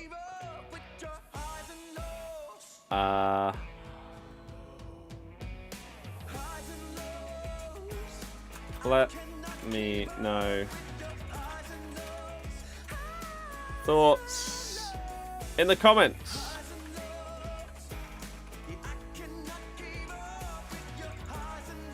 I don't understand why Alisson isn't in the voting for the keeper.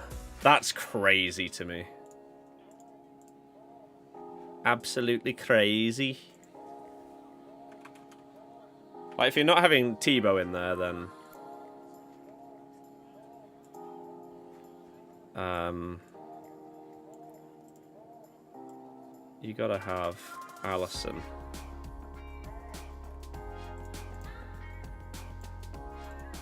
It's like when Casper won the best keeper in the world. He shouldn't have.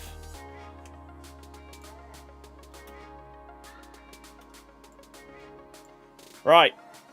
17 seconds to cut then. Martinez best keeper again, I really disagree.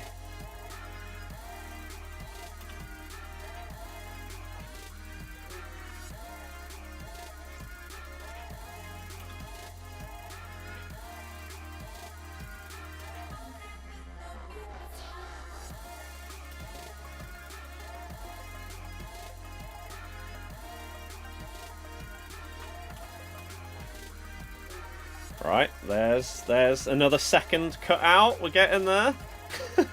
15 to go. Awards nowadays go to trophies, not to players' performances. Yes.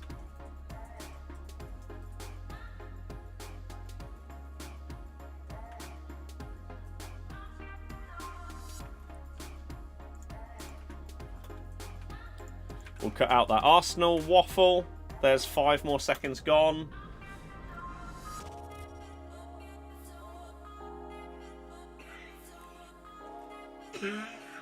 Okay.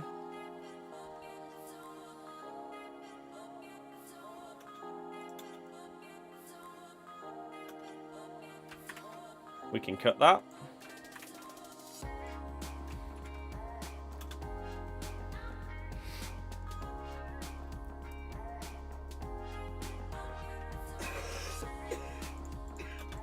Cut that.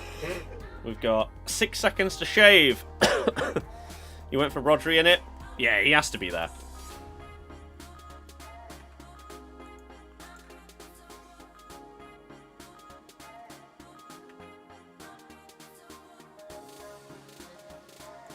We can cut a little bit there. Even if it's just a little bit. Vote Dybala. Hey, Dybala is unbelievable to watch, but he ain't getting in the team of the year, I'm afraid. The reason I have him on the back of my Roma shirt. I love the guy.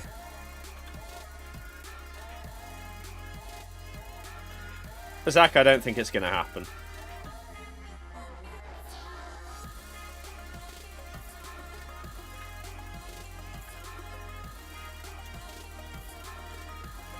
Get rid of that. Oh, we need less than 1 second to be shaved off.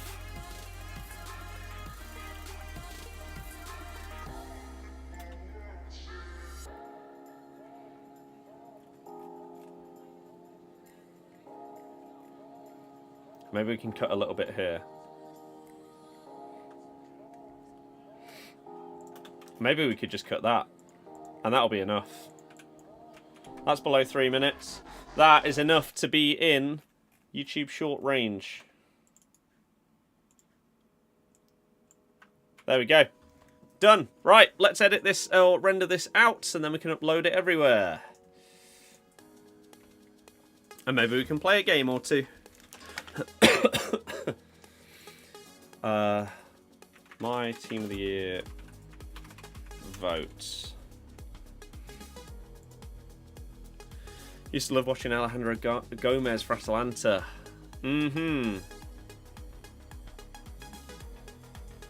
This diminutive dribbler. Yeah. A few weeks before he would even bother. Extend 90 days if the courts let them, or they'll just sell. Yeah, I don't think there is a world where they don't do whatever they need to do in order to keep it in the US. But YouTube don't really need any big update plans. YouTube Shorts is absolutely killing it. It is killing it. It is arguably their biggest focus, YouTube, is taking that audience away from TikTok. Insta doesn't compete anywhere near as much as YouTube. YouTube, sadly, the worst part about YouTube is streaming. It's basically the best for everything else. Did you see the Gravenberch turn last night? There were like 4 of them. And I made some kind of Oh my god. Kind of comment every single time he did one. I love watching him play. The way that he takes it on the half turn and then glides past people. Oh, beautiful. Beautiful to see. Oh, the Leicester badge, go on. Connor Bradley.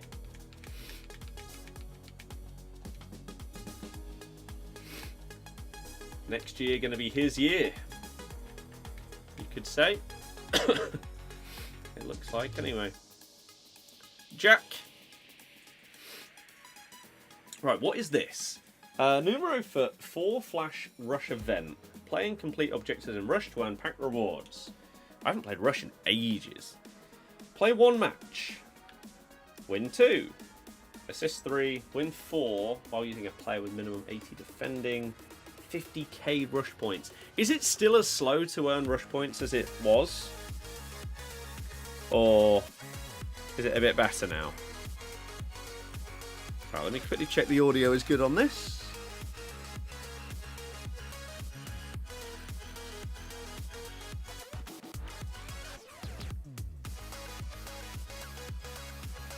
That looks good to me. Right, we need this. It's a double point mode. It's what we love to hear. Right, let's get that uploaded into iCloud. And then we're good to upload it everywhere. Cool. Okay, yeah, that's not bad then. Rush points. That goes along with it. Seasonal. Okay. Win 3 rush. Okay. That works. Live, 8 Nori. I can potentially do that. Oh, and then draft. Oh, draft expires in 1 hour, 6 minutes. Oh no, I'm missing out on Grimaldo and Donnarumma. Cards that are like fodder price. Ah! What am I gonna do? Right. Rush it is then. First rush match in ages. So we need a player with 80 or more defending. That's fine.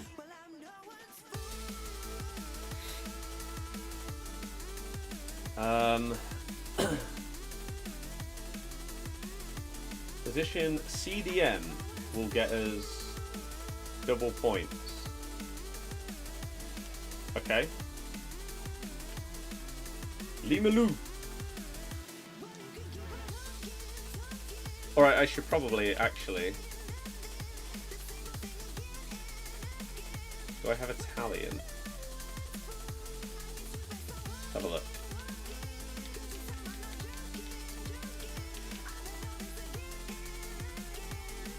It's an Ollie.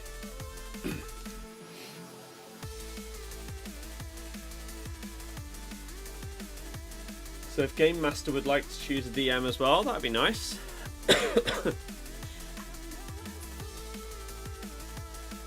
That works. Nice. Up for Rush if you want to team up. I mean, we could do that. Last time it didn't work. It just didn't work. It didn't let you go into games with friends, so I don't know if that's fixed. I hope so, because if not, that is a long time for it to not be fixed.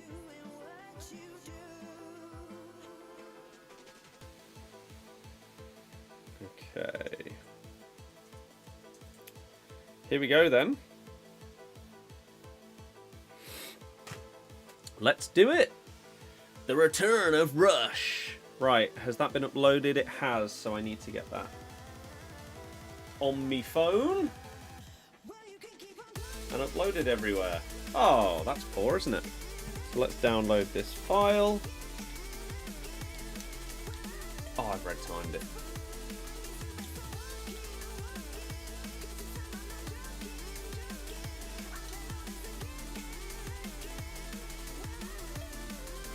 Nice. Lovely! Go on, team! You love to see it. Right, files. No, not on my phone. specifically not on my phone. That's what I'm trying to change. This is the video that we need. Download that. And then anyone that missed the Team of the Year vote will be able to see it on Insta, TikTok, and YouTube. This is my oh my god, it's loud. Yeet. That was a poor pass by me, wasn't it?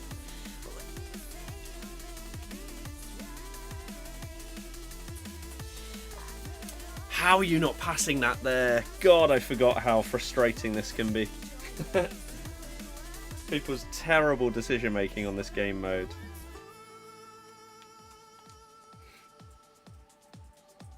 We'll take it! You pack Winter Bar card, Lookman looks he's ridiculous. He is. That card is the most fun I've had with a card on this game. Oh, what a ball by Xavi that is. Right, that should be an easy dub. Right, save that video. Do I think next FIFA will die early because of GTA 6? No, I think it's ridiculous that people make those kind of comments. Because if GTA is killing FIFA or FC26, it's killing every single game. People having interest in more than one game is a common occurrence, but when you have a game that has taken over a decade to release, that is so hyped, every other game in the world is going to suffer when GTA comes out in terms of player base. So it's not going to be specific to this game series in any way. There's just going to be millions of people that have been so excited to play GTA.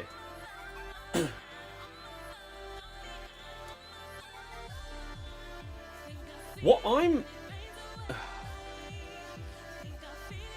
I'm actually really intrigued about is not how much it kills other games, but I'm really intrigued what kind of like viewership numbers on streams GTA is going to have, because so many people have been waiting for so long to get it. Obviously streams and videos, you would think, would be very highly viewed, but at the same time it doesn't feel like the kind of game. What the hell happened there? I feel like people would or a lot of people would want to play it themselves rather than watching someone else, or at least not at the same time. Whereas people like play and watch streams of this game at the same time all the time, because they'll be doing like their squad battles or something like that, or objectives, where there's more interest in the actual like stream or whatever. Whereas if you're playing GTA, surely you're going to be so engrossed that you wouldn't be engaging in something else like a stream at the same time. So it makes me wonder how high the peaks are going to be for people on streams. Videos, sure, because once you're done playing, you might then go and watch some videos that aren't 10 hours long. I'm really interested, because I think Kai has already said he's going to do like 100% stream as soon as it comes out. I know he's done multiple subathons and very long marathon streams. I don't know how much interest he has in GTA to know how long it might take to figure everything out to 100% the game. It could take months. If it isn't able to be like data mined, it could genuinely take months. Played any COD recently? I literally played some COD last night. Yes. Finally.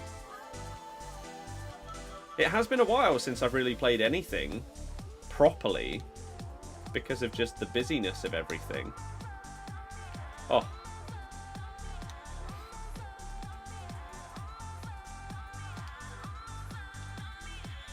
Bang it. Oh. But I hopped on last night and played some of like the Squid Game Mosh Pit. And I don't know if I have the tiniest bit of stick drift or if sometimes that red light, green light kill streak just cheats and kills you anyway, even if you haven't moved. I don't know. Blonde, potentially, but we might be okay. Right, let me get this uploaded. On everything. As the footy account gets to 4,050, keep it going.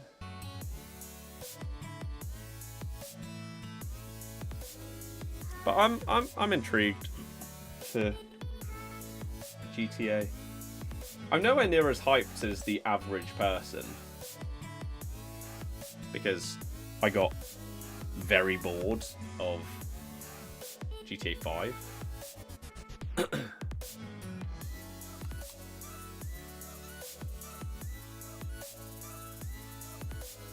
But I'm still excited for it just because it's so many years of innovation in the works building up to this. Interested to see how much they charge for it. Same. Because I think it's one of the only games in the world where the standard edition being like 100 quid would probably be seen as fine. God, the amount of times I see people moaning about this game costing £100 and that it's terrible and stuff. Do people forget that they bought a special edition? Like, that was their choice. The game doesn't cost 100 quid. It's really annoying. But, yeah, I wouldn't be surprised if that was the case.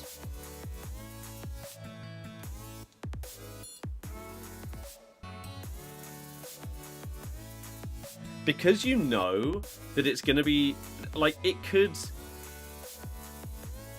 be supported for another decade. You might be buying a game that will provide content for you for anywhere between 5 and 10 years. Maybe even longer if the gap is as big as it was for this one.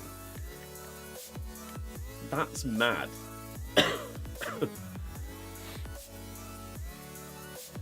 Red light, green light mode was fun for like 3 games. As in the actual mode where you were playing that game.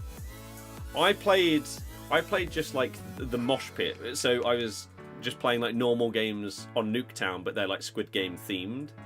So there's the kill streak. But I haven't played that actual mode because I was in bed and didn't really have the sound on. So I don't think it would have worked that well. But £100 not a lot for how much we play it. I say this all the time. Video games are one of the best value for money entertainment things in the world. I remember talking about it on stream at some point in like the last year or so. There was an article that came out from someone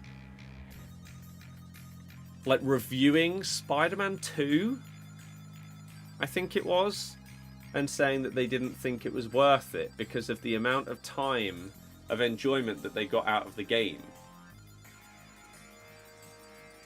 But when you calculate it, and what they played through the whole game and then returned it, so got a chunk of the money back. You compare that to, like you say, going to the cinema or something like that, or going and doing an activity or an event. The value is crazy.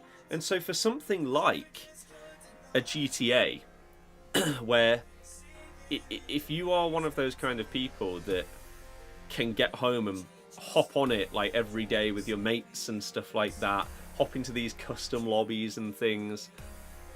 The amount of entertainment value you would get if the base copy of the game was 100, for example, it is amazing. So I think that will be the case, and I think they'll have multiple special editions, and the top special edition might be like 300 quid or something like that. And it'll come with some like statues or something like that, I don't know. Messi. Does Messi have... It's just his base card. That's fine. Right.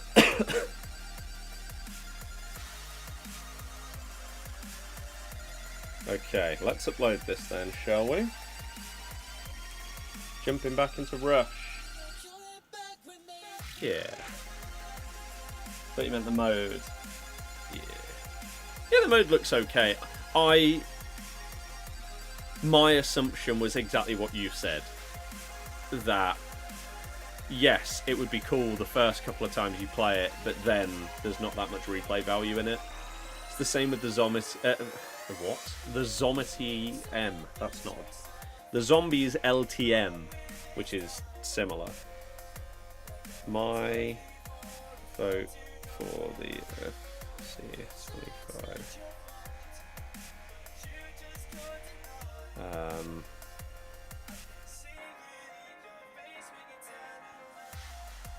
Not Tory. Team of the Year. Votes. Okay. So yeah, we are finally back. TikToking. But we will also upload this to Insta and YouTube.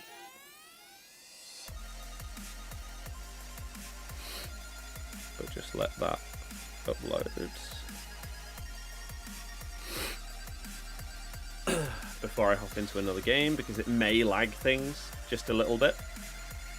We got 50 minutes until content as well. We're just going to leave that in the way.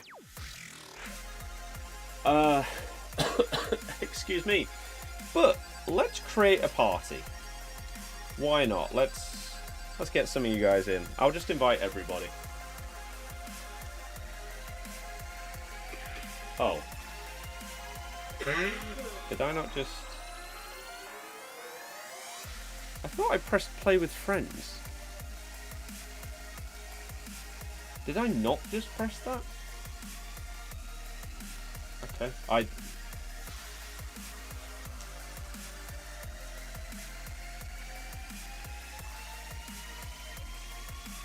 don't know what I just pressed. Okay.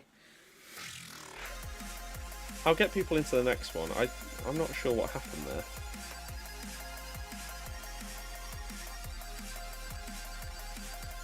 But yeah, let me upload this to everything.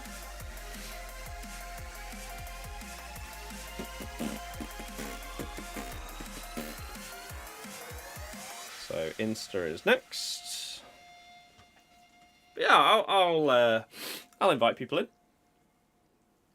Always enjoy it.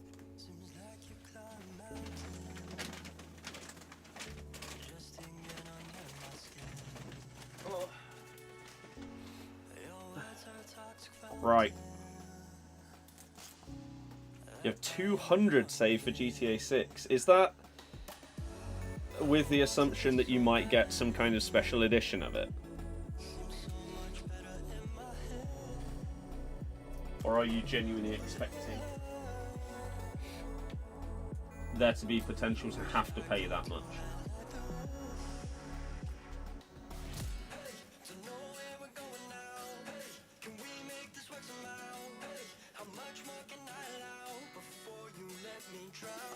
That was not the play. Okay, yellow seems like a bit of a moron. Oh, my Carlos has just fallen over. That's a lovely red time shot. Well played. What a ping. Shocking. Shocking.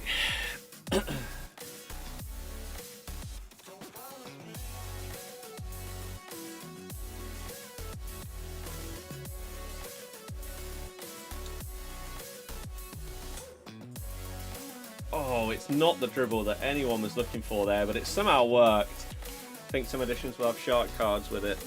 Never really played online on 5. Give it more of a go on 6. Yeah, that's fair. I agree. I think shark cards will definitely be part of special editions. And then, yes, some kind of, like, I don't know, figurine or statue of, like, the main protagonists would be my guess.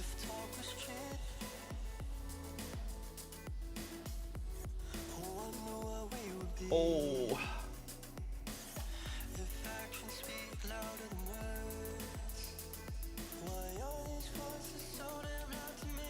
Oh. No! What a ball that was as well. I did play online, but only really...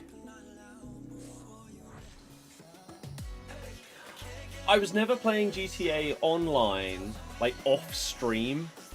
I wasn't just hopping into free roam or any of the expansions and stuff where you could create, like, the drug empires and stuff. I didn't play those. What I played...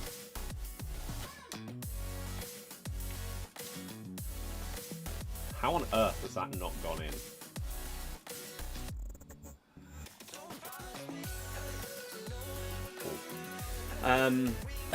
All I did was Subscriber Sunday, pretty much, which was hopping into custom races with you guys and playing a load of those. That was my extent with GTA Online, and I got bored. Why would you play it to the offside guy instead of to me? For Christ's sake. And I sold the game a little bit before they added the ability for, like, custom races to be made a lot easier. Like, there was a massive change where the creation of races, you could actually start to use, like, proper pieces of track and stuff like that, rather than just having to make them out of the random bits and bobs that were in the creator. And I think that happened maybe like 6 months after I had sold it. So playing more custom races and stuff with subs probably would have become more enjoyable after that big update. But I just got bored of so much repetition in wall rides and stuff like that that I ended up just selling it. I never played the story. I wasn't that interested in it. But maybe I'll go back and do it before 6 comes out. Maybe. Right, let's get this uploaded to YouTube as well.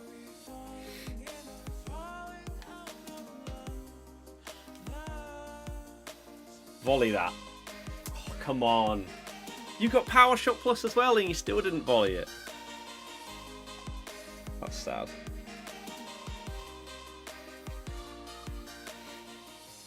I mean, we've won, haven't we? So that objective winning 2 back-to-back is going to be done. A lot of the time, those objectives are bugged. And even though it says you have to win back-to-back, you just don't. You just need to get, like, 2 wins. So it probably doesn't matter, but I guess it's nice to just have it done. This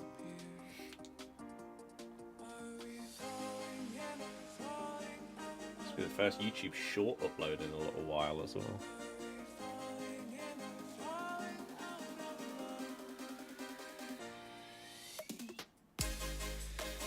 Oh, some dodgy decisions. Right, my FC25 Team of the Year votes. At least it does automatically say that it's a short now. Whereas before, when they first introduced these 3-minute shorts, when you uploaded it, it said that you would have to edit it into a short. Whereas now it actually says that it is. So that's good. Hopefully one day they will eventually make it so that you can actually choose a short thumbnail on desktop which currently is not a thing. Which is just ridiculous.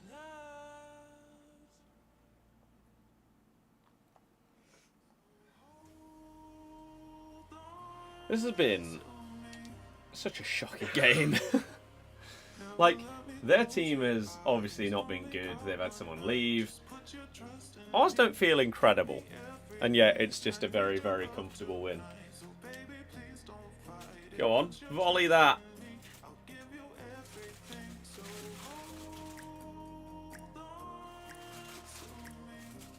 I'm here for my own bang. Oh.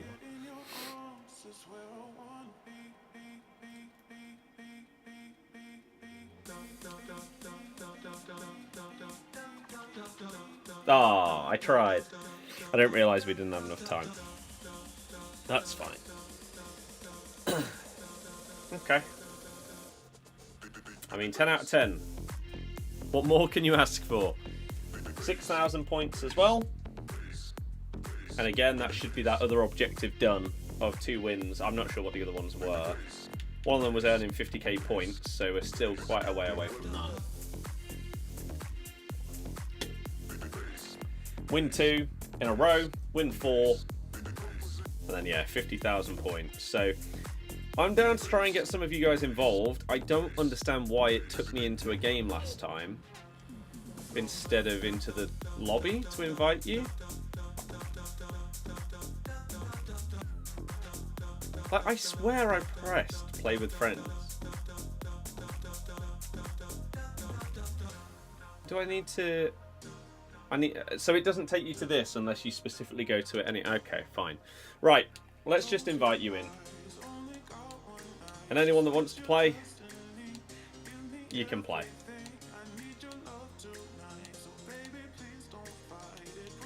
There you go. Let's do it!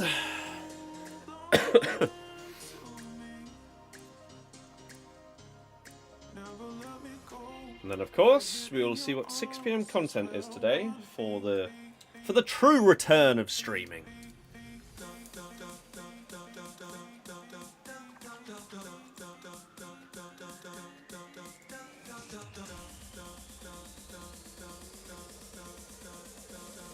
Did everyone that wanted to play leave? Thought we had people ready to go.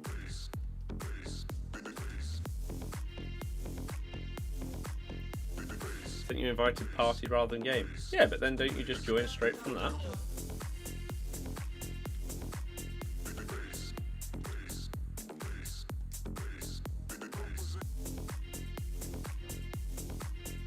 Where's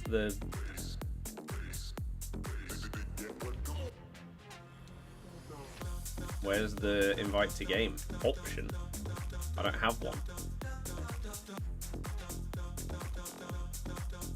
I invited everybody, but nothing seems to happen.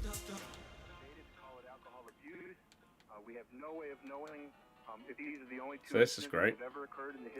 I'm going to restart. Because I just didn't invite anyone to the game. And then even when they were in the party, I couldn't invite them to the game.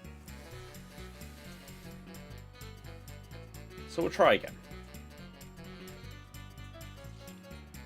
Enzo, I am feeling better. Thank you very much for asking. Work, I'm not entirely sure what you're expecting in terms of drops, but not on my channel. Can you play Rush? Yeah. Anytime we're playing Rush, I try and invite people in. So make sure you add me on the friends thing. Just very excited for X. Something is broken. This game does not want to work.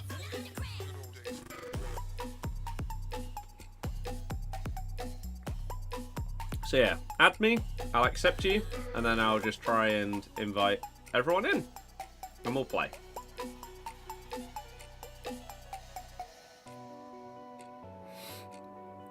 But yeah, I am feeling better. I'm not 100% yet, but we're improving.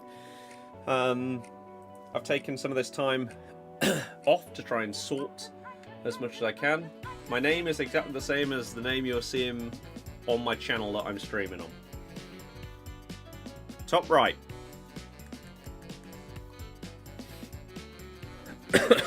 So again, we got the new shelves going up on top. These weren't originally supposed to exist, but when I bought some for over the other side of the room, I randomly got given another one.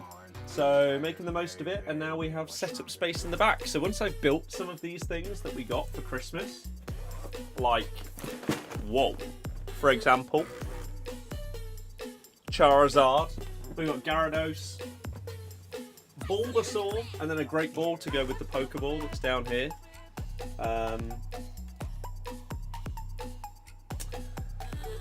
They can go in the background as well. So that'll be solid.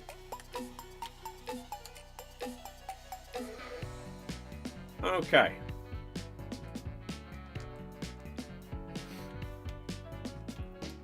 You don't need to add me here.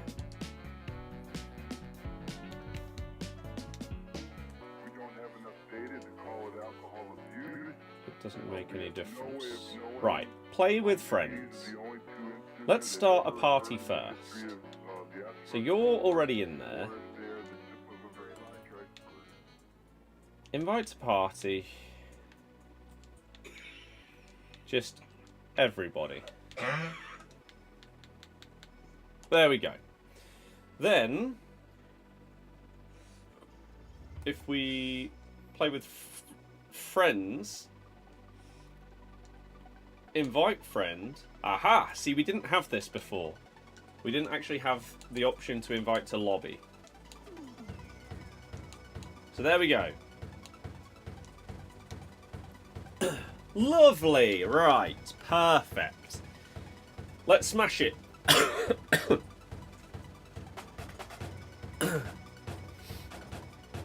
And if any of you need to leave, then we'll whack somebody else in. And if we can tick off as many of these on the right as possible, that'd be great. We need some CDMs. So, let's... Did I have an Argentinian one? No. Maybe. A single Argentinian. Paredes! We need another CDM to make it double points, which benefits everybody. There we go. That'll do. How are two Rodrygos? There we go. Nice.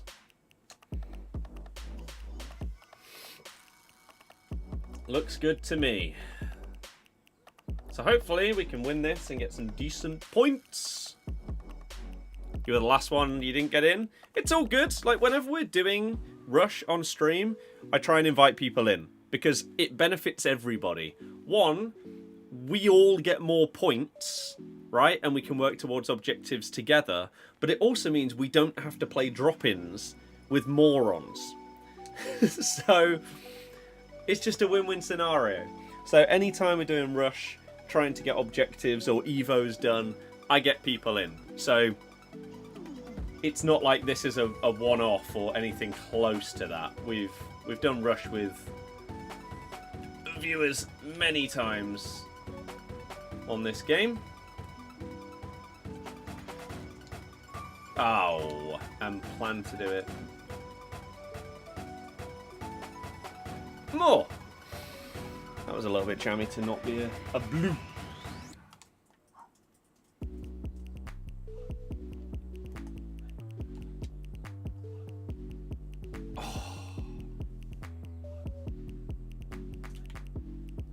Nice finish. Good start. I completely forgot they put the time limit down in Rush as well. I don't actually know if I've played a game of Rush since those changes, like taking it down to 5 minutes and getting rid of the AFK and stuff like that. Oh dear.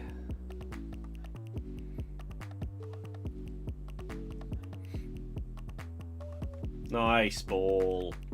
Maybe should have passed there. 80 plus packs have been awful.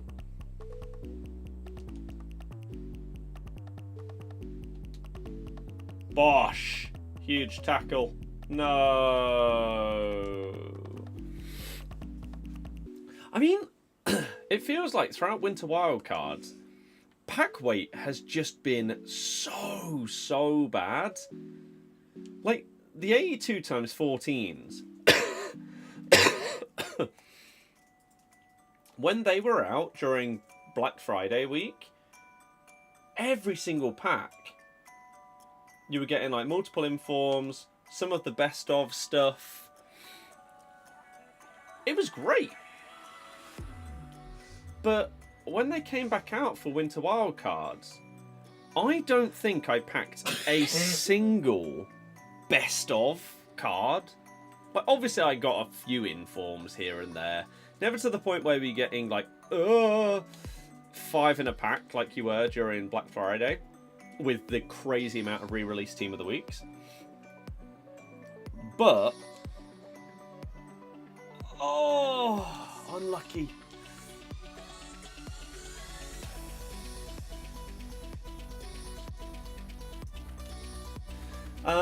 But yeah, packing best ofs during Winter Wildcards, non-existent. And packing anything other than a like 10 to 15k Winter Wildcard, also non-existent. Didn't happen.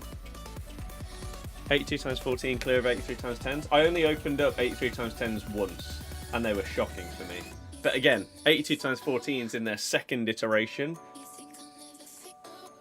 It wasn't that they weren't worth it, but they just were nowhere near as good value as the first time they were out. Packway, so much worse.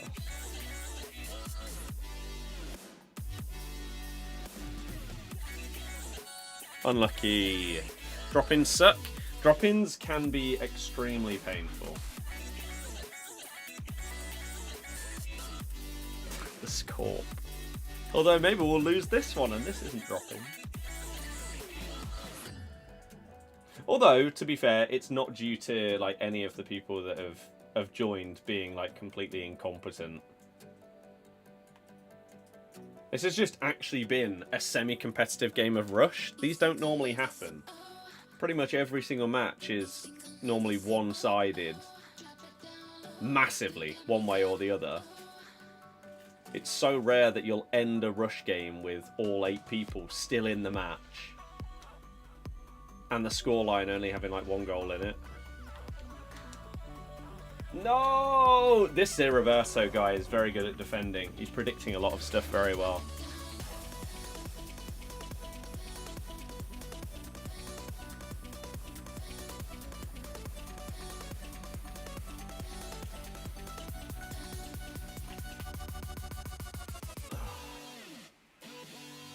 Oh, it locked onto the offside one.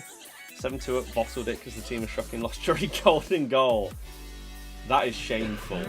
But the complacency in drop-ins as well can sometimes be crazy. People will just start trying the most ridiculous stuff because they're winning. And then, yeah, bottle it. Fortunately, that's quite rare. But I have been on the receiving end of that. Wow, we're actually going to lose.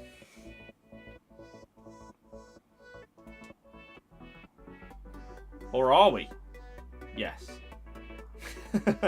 Maybe if that had... Oh, keeper, what are you doing? How did he miss the ball? That's so poor. If we'd actually scored that and made it 3-2, maybe.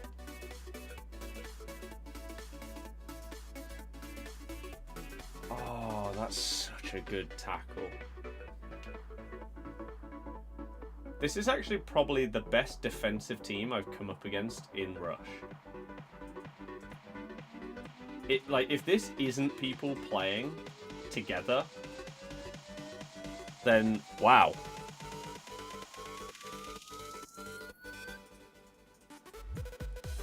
best defensive drop-in squad the world's ever seen. It's fine. It's we have time to play a couple. As I said before, it's not... How the hell did that just go in? The hell? It's not like anyone here has played horribly. We just actually came up against a decent rush team. Fair enough. They were just good. Still got more points than when I won without playing with some of you guys, so that's the benefit of playing with friends. The points are just so much better. So if we could do similar in terms of ticking off the blocks, but win, oh yeah. Oh, Carlos. I don't think I have any numero foot cards to use. Unfortunately.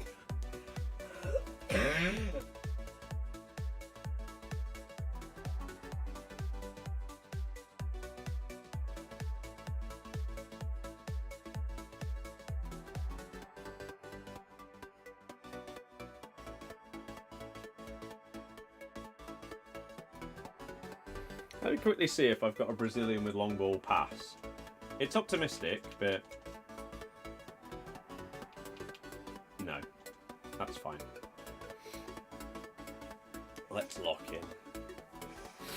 The playstyle plus block requirements are the hardest ones. They're just... It's so niche. But here we go. Come on, team. We've got this. I guess random question whilst we're doing a bit of this. Any of you get any new games over Christmas time and therefore playing right now, or just enjoying some other games alongside FC25? If so, what are you guys up to?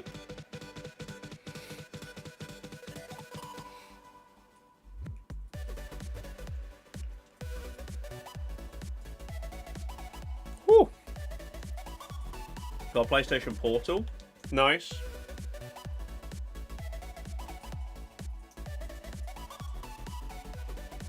That's cool.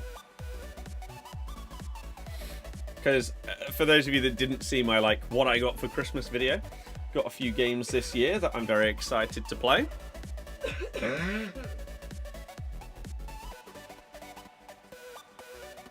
Got Astrobot, got the new Mario and Luigi.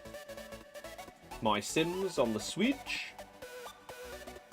F1. Oh.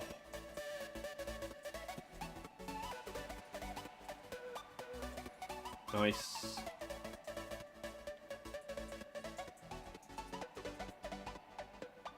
Nice again. And I also got a Switch voucher, so I might use that on like Roller Coaster Tycoon Classic. So I can get that on the go. But I haven't seen any Fortnite Squid Game stuff. Maybe I'll have to have a look. Am I excited for Leicester's point deduction? As it stands, we don't have any. So even if for some bizarre reason I would have been excited for that, it doesn't exist. We avoided one earlier in the season. Very fortunate that we had a good legal team for that. But outside of that one, as it stands, there aren't any.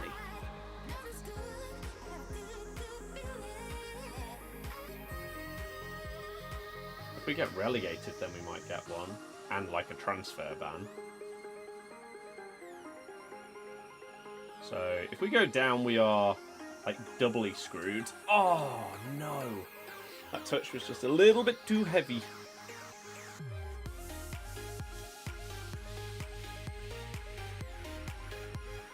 Hey Nora, you're having a great game. Go on.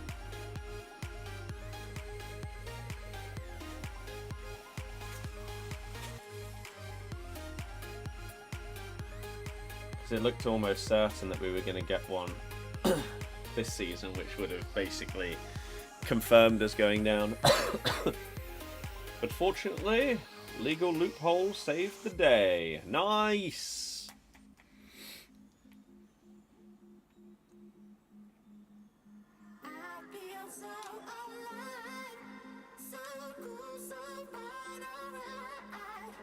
Nice.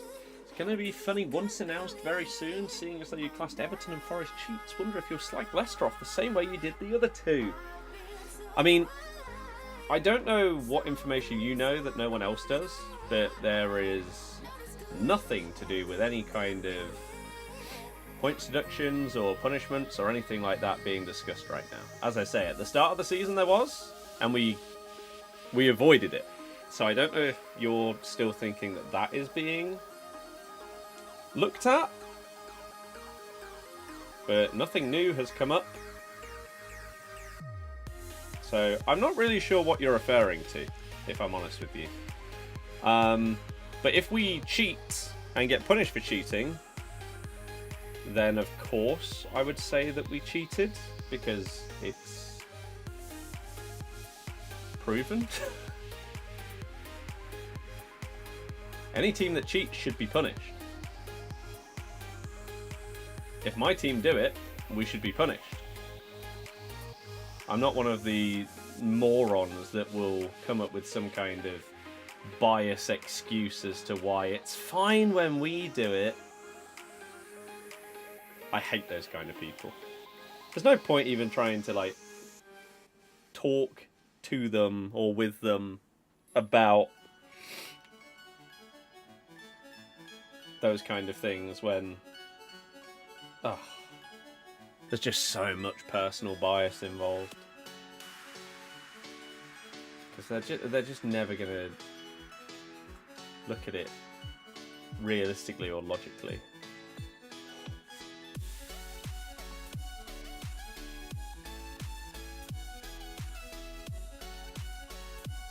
Oh. Like if we had been punished for the thing that it looked like we were inevitably going to be, if anyone had tried to defend the club. Come on, man.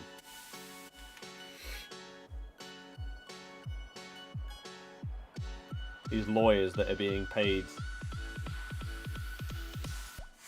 Christ knows how much can't find a legal way out of it. But John from Twitter says we're innocent. Oh dear. 35 seconds to not concede 3 goals. Should be okay. That doesn't help. That does not help.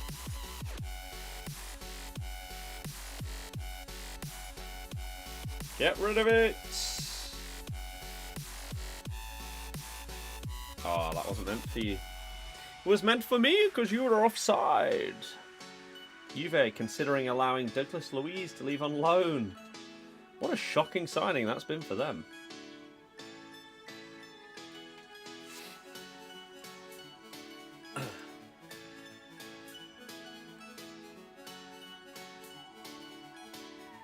Okay, GG everybody. That one went a little bit better, didn't it?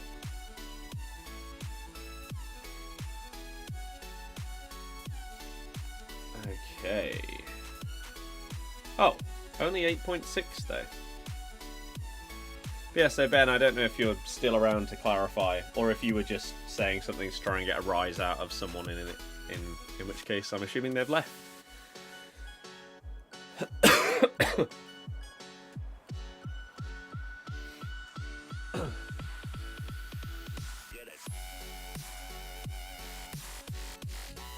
Oh. Someone left. Anyone else want to join for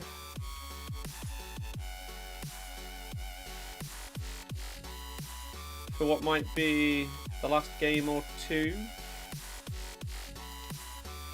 If so, invites are sent before 6 o'clock. But that's what, like 14, 20k. We're up to nearly 30,000 points in 4 games, so it's not that bad.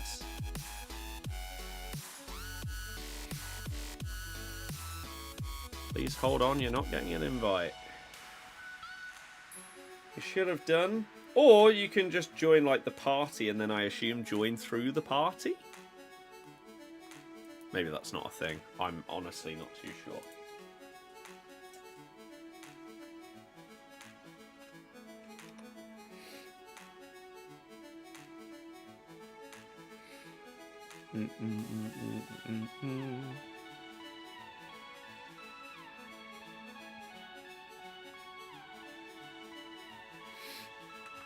Restarting. A very good goal. Invited. Oh, and now we only have one. Oh dear. Well, that's not gone well. You'll join if space. I mean, there's clearly space. That's why I'm just trying to invite people, but no one's joining.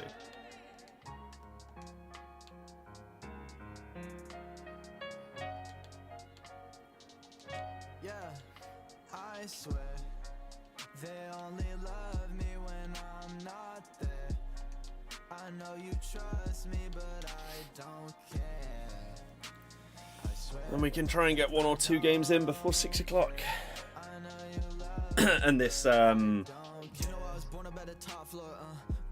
of objectives pretty much be done. We're on PS5, can you still join? I don't know why you wouldn't be able to. This person isn't on Xbox. I'm just getting number every time I see my numbers, every time I see the bottom, every time we see each other, every time I pop a bottle, every time I hit the lotto, every time I see tomorrow. That's the ID. The same as it always. I'm guessing people aren't getting these invites, so let's just restart again. Otherwise we're just going to be sat there until 6 waiting and not playing a game. Oh. This game always has, like, every single year, there's some kind of problem with the friends list. This year it seems like people just don't get invites, even though they're being sent out. Previous years, your friends list just didn't load. Sometimes it crashed the game.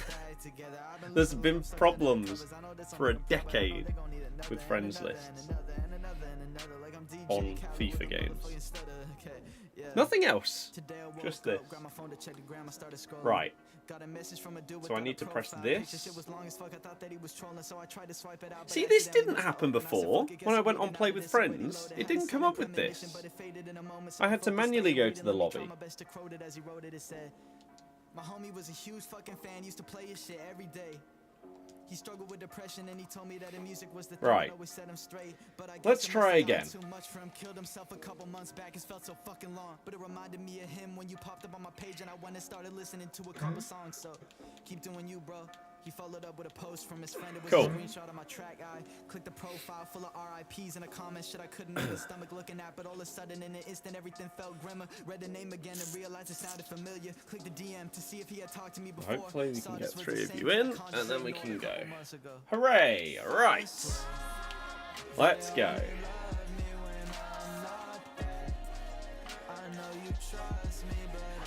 Cool. So, 2 centre mids. German block plus numero foot. I mean, there's block plus. So as it stands, we could go with that. United as one. Forward on we go. Facing friend and foe. We will know what it is. We just need another centre mid. There we go. Look at that.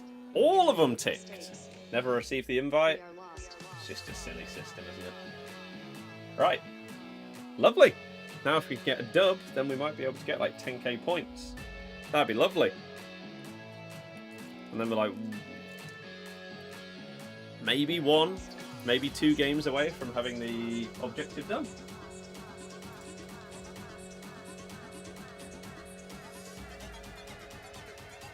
Which is pretty sick. We are lost. Yeah, we'll see how long this one takes and if we do actually have enough time.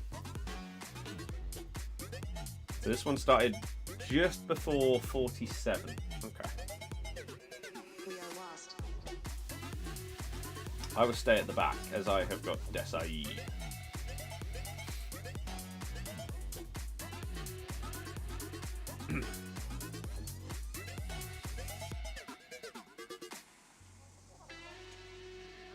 Don't mind. Nice. Good start, everybody. Good start.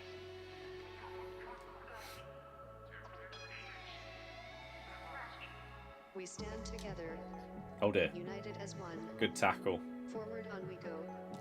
Facing friend and foe. We will I'll know stay what back. it is. We have not time for that. That's a pen. If we make Lovely. mistakes, we are lost. This could be an easy one. Oh dear. I take it back. That was horrific. We are lost. Sure what happened.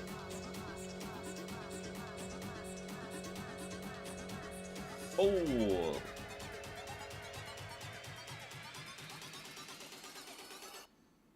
We are lost. Oh, nearly a beauty of a ping. Yeah, as I say, if there's enough time, we could get someone else in for one more before 6. We are lost. But it depends on whether we would be out for 6 or not. Shoot. Nice! Because this one started 17:46:45. We stand together. So it's been going United as one. Forward for on now we go. 2 minutes. Facing friend and foe. We will know what it is. We have not time for that. 3.5 If we make left. mistakes, we are lost. It depends how many more cutscenes and stuff there are. It'll be close.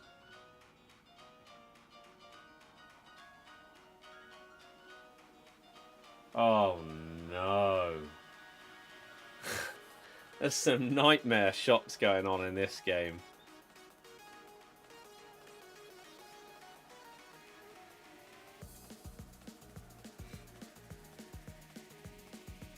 Is that another pen? Oh wow, what a tackle. This person's left. That's good. Should make it a little bit easier.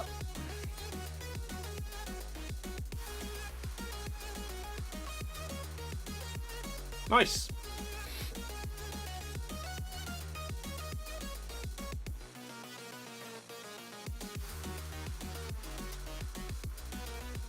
I've been wiped out. How was that not a foul? Fair enough it didn't go in, but I got wiped out.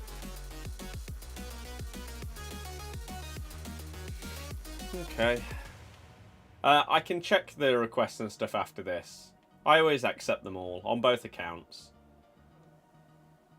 So if you see multiple accounts pop up when you type in my name, it'll be this one and the second one. So you can add them both, and whenever we're doing Rush on stream on either account, I invite people in. And if I'm ever playing Rush off stream, which I haven't done in ages, then a lot of the time I'll invite whoever's online. Just because, again, it's a benefit to everyone if we play together.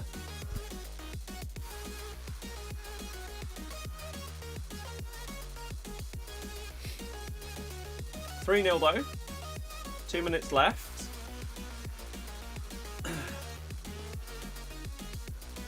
This has currently taken 4 minutes to play 3 minutes.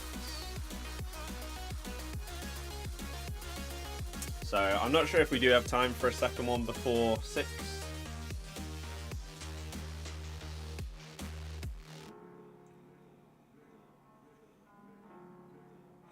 With shots like that, we might.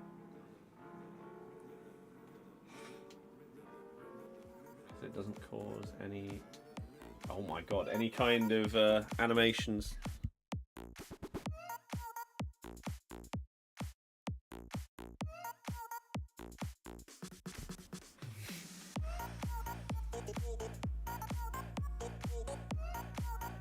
Yeah, but we've got to get someone else in the lobby as well. Someone's leaving after this game, so you'd have to get them in the lobby, get through the choosing lobby of a player, and then get the game done as well. I don't think that there'll be time. That's a great finish. And apparently YouTube viewers are hating the fact that we're on this. The viewership has just plummeted during the time that we've been in this one rush game. I don't know what's happened there.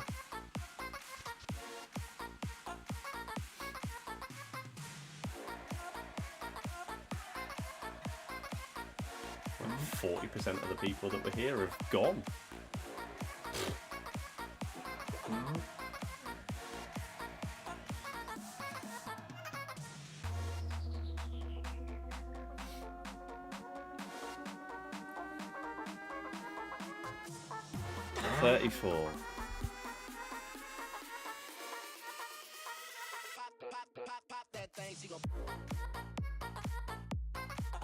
Yeah, so this has taken 6 minutes. Over 6 minutes. And we would need to play that again. We would have to get out of this game, get someone new in the lobby, instantly choose our players, and then get through the next game with minimal stoppages in order to be out by 6 o'clock. It ain't happening. I have not played a game of Rivals in weeks. I haven't played Champs or Rivals in like the past month properly. I've not really played the game that much in the last month or so.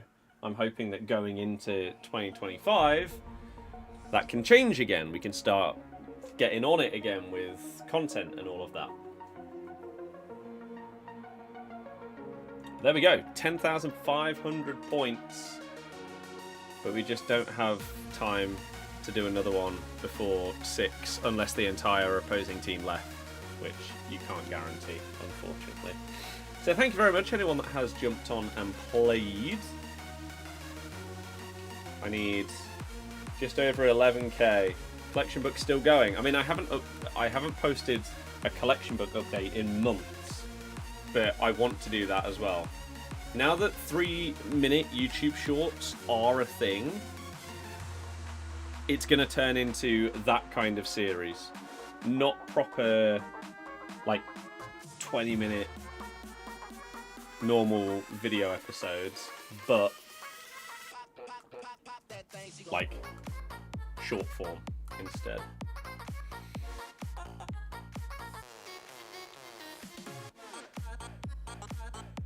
Okay, so that will get me an 83 times 3, an 83 times 10 as a weekly update if you want. Yeah, exactly. So that's what I want to do. And that is what I'm going to do. Good to get a game? Yeah! Like I say, I enjoy getting people in for some rush. Oh. Oh, yeah. Is there anything I can even put them in that I care about? Not sure. Upgrades. Well, I could do one of these.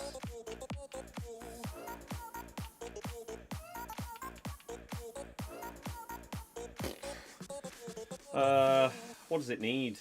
84, 85. That seems expensive, but you know what? For the people, let's do it. Something to open up once it hits 6. Maybe it will contain something monstrous. It's not gonna happen.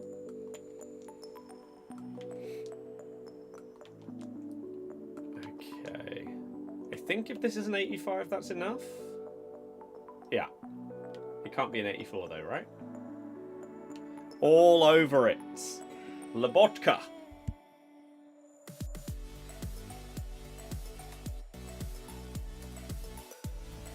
podcast. I will not be playing more after 6 today. No, I'm afraid not. I have got other stuff to do. Today was sort of like a test stream to see whether like my voice, throat or whatever would hold up.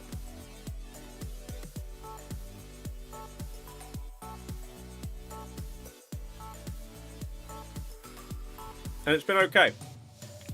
So, yeah.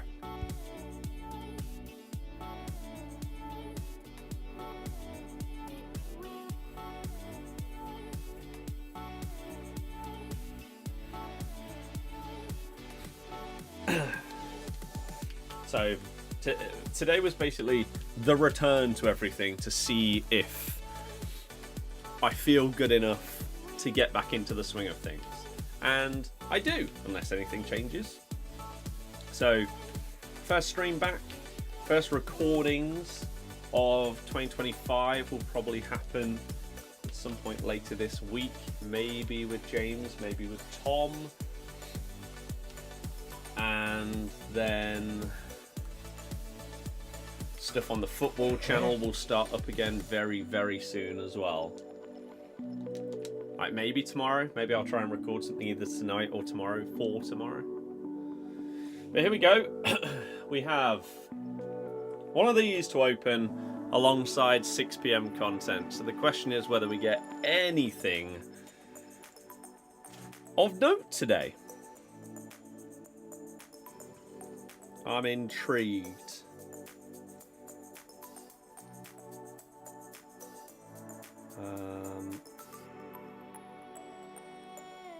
I will also have to check people's responses and thoughts to like my team and stuff.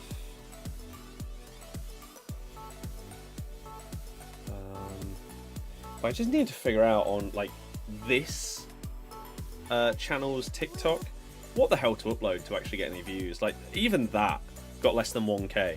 My team of the year vote.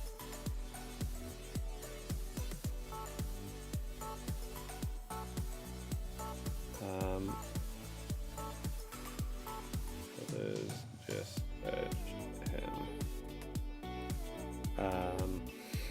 EA website.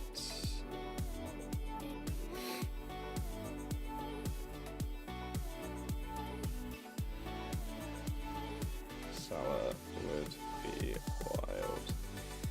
Okay.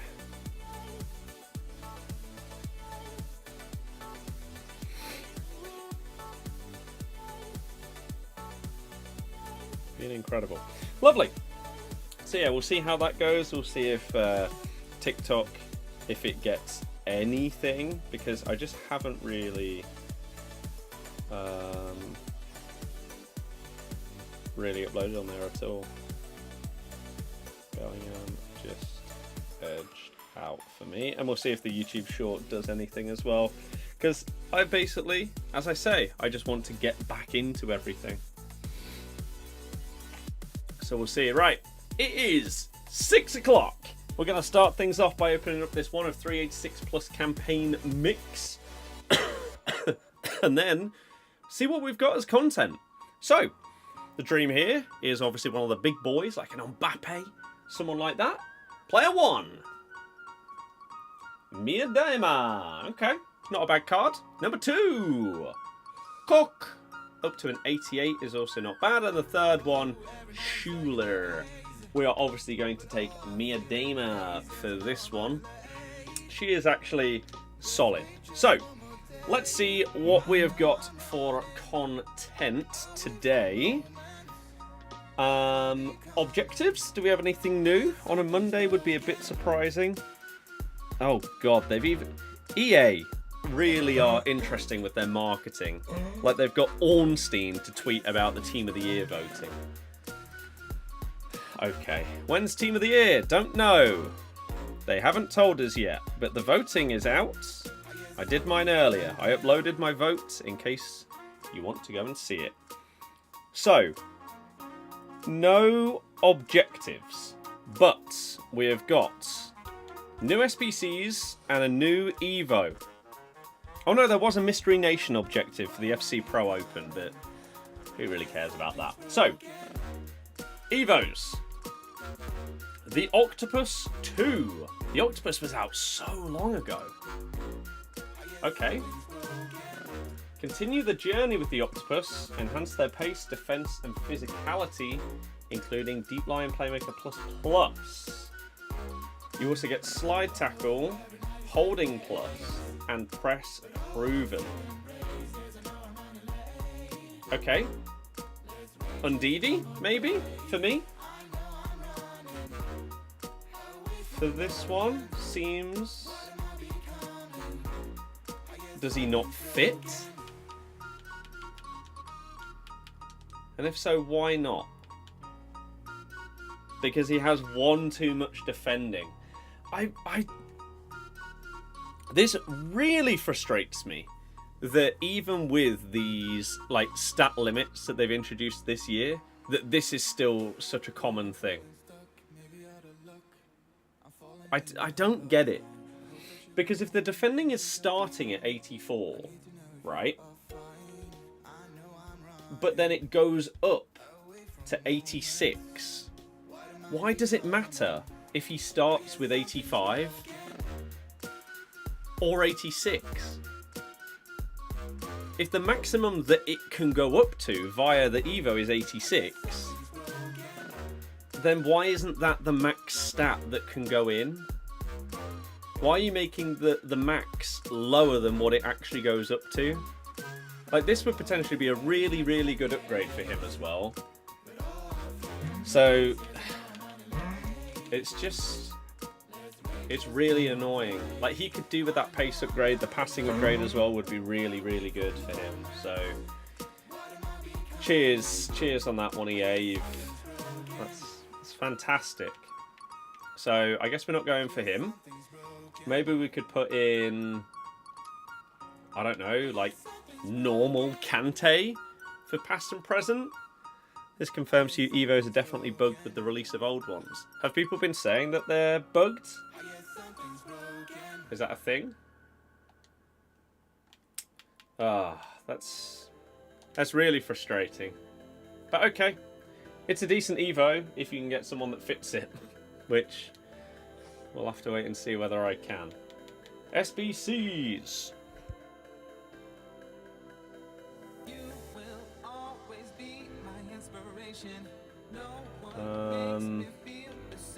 Because I've not really been on, please shout if you see something that's new. Because I might not see it. I don't think that was there before. A 77 pick.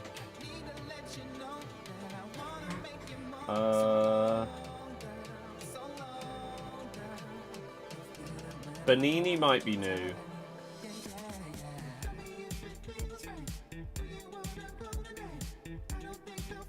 That might be it. Issue starting with attacking Avalanche, one with the two playstyles, never since they've been extremely capped and re-releases. Oh, brilliant. Of course. Why wouldn't they have messed something up? Okay, so, Bonini. Flashback Bonini. 3 squads. 81, 83, 84. 1 team of the week needed. So, very, very cheap. Double 4-star. Cam centre mid left wing. She was really good last year. She was playing for Atletico, though. Not Levante. I think. Dribbling is fantastic. Shooting's great. Pace is good for that position. Passing's good. Okay playstyles. She's lacking passing ones, though. Which is a bit disappointing. 5'3", though. She's going to feel so good on the ball. To the point where people might use her left wing. Because her long passing isn't insane, she's got the curve to go with her finesses. Technical plus rapid down the line. Maybe. Very cheap. Very good for the value. And then 77 picks. What are you giving us as requirements for this then? 4 golds and 2 rares. Okay. What do I have in my dupe storage at the lowest? I do have a non-rare. Wow. That's surprising. I feel like basically everybody's dupe storage is just rares. So I'm going to put in 5 rares because I want to get rid of some of the dupe storage stuff. And this is the kind of thing to put it into. So 1 of 4, 77 plus. Let's see what we get.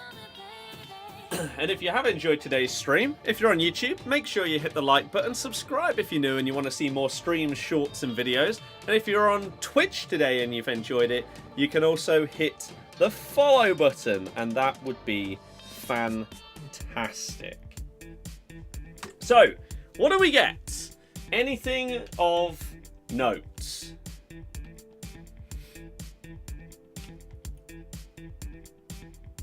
No. Not surprising. Really. Not surprising at all. But that is the test return stream done. I wanted to see how my voice would hold up. I wanted to make sure that the new changes in the setup wouldn't be problematic at all. And it feels like everything has been fine in that regard. So I would say we're pretty much back.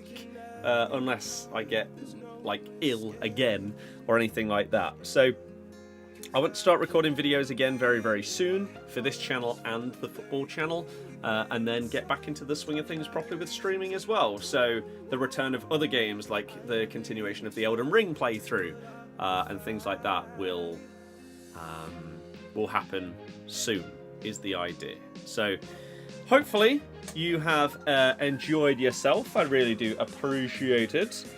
And I hope that you have a wonderful evening. Get well soon. Anyone else that is also still recovering from being ill over the holidays. And I hope the start to your year has been really, really good. And I think that is going to be that. Thank you very much, everybody, for watching. I'll see you guys next time. Good night. Goodbye.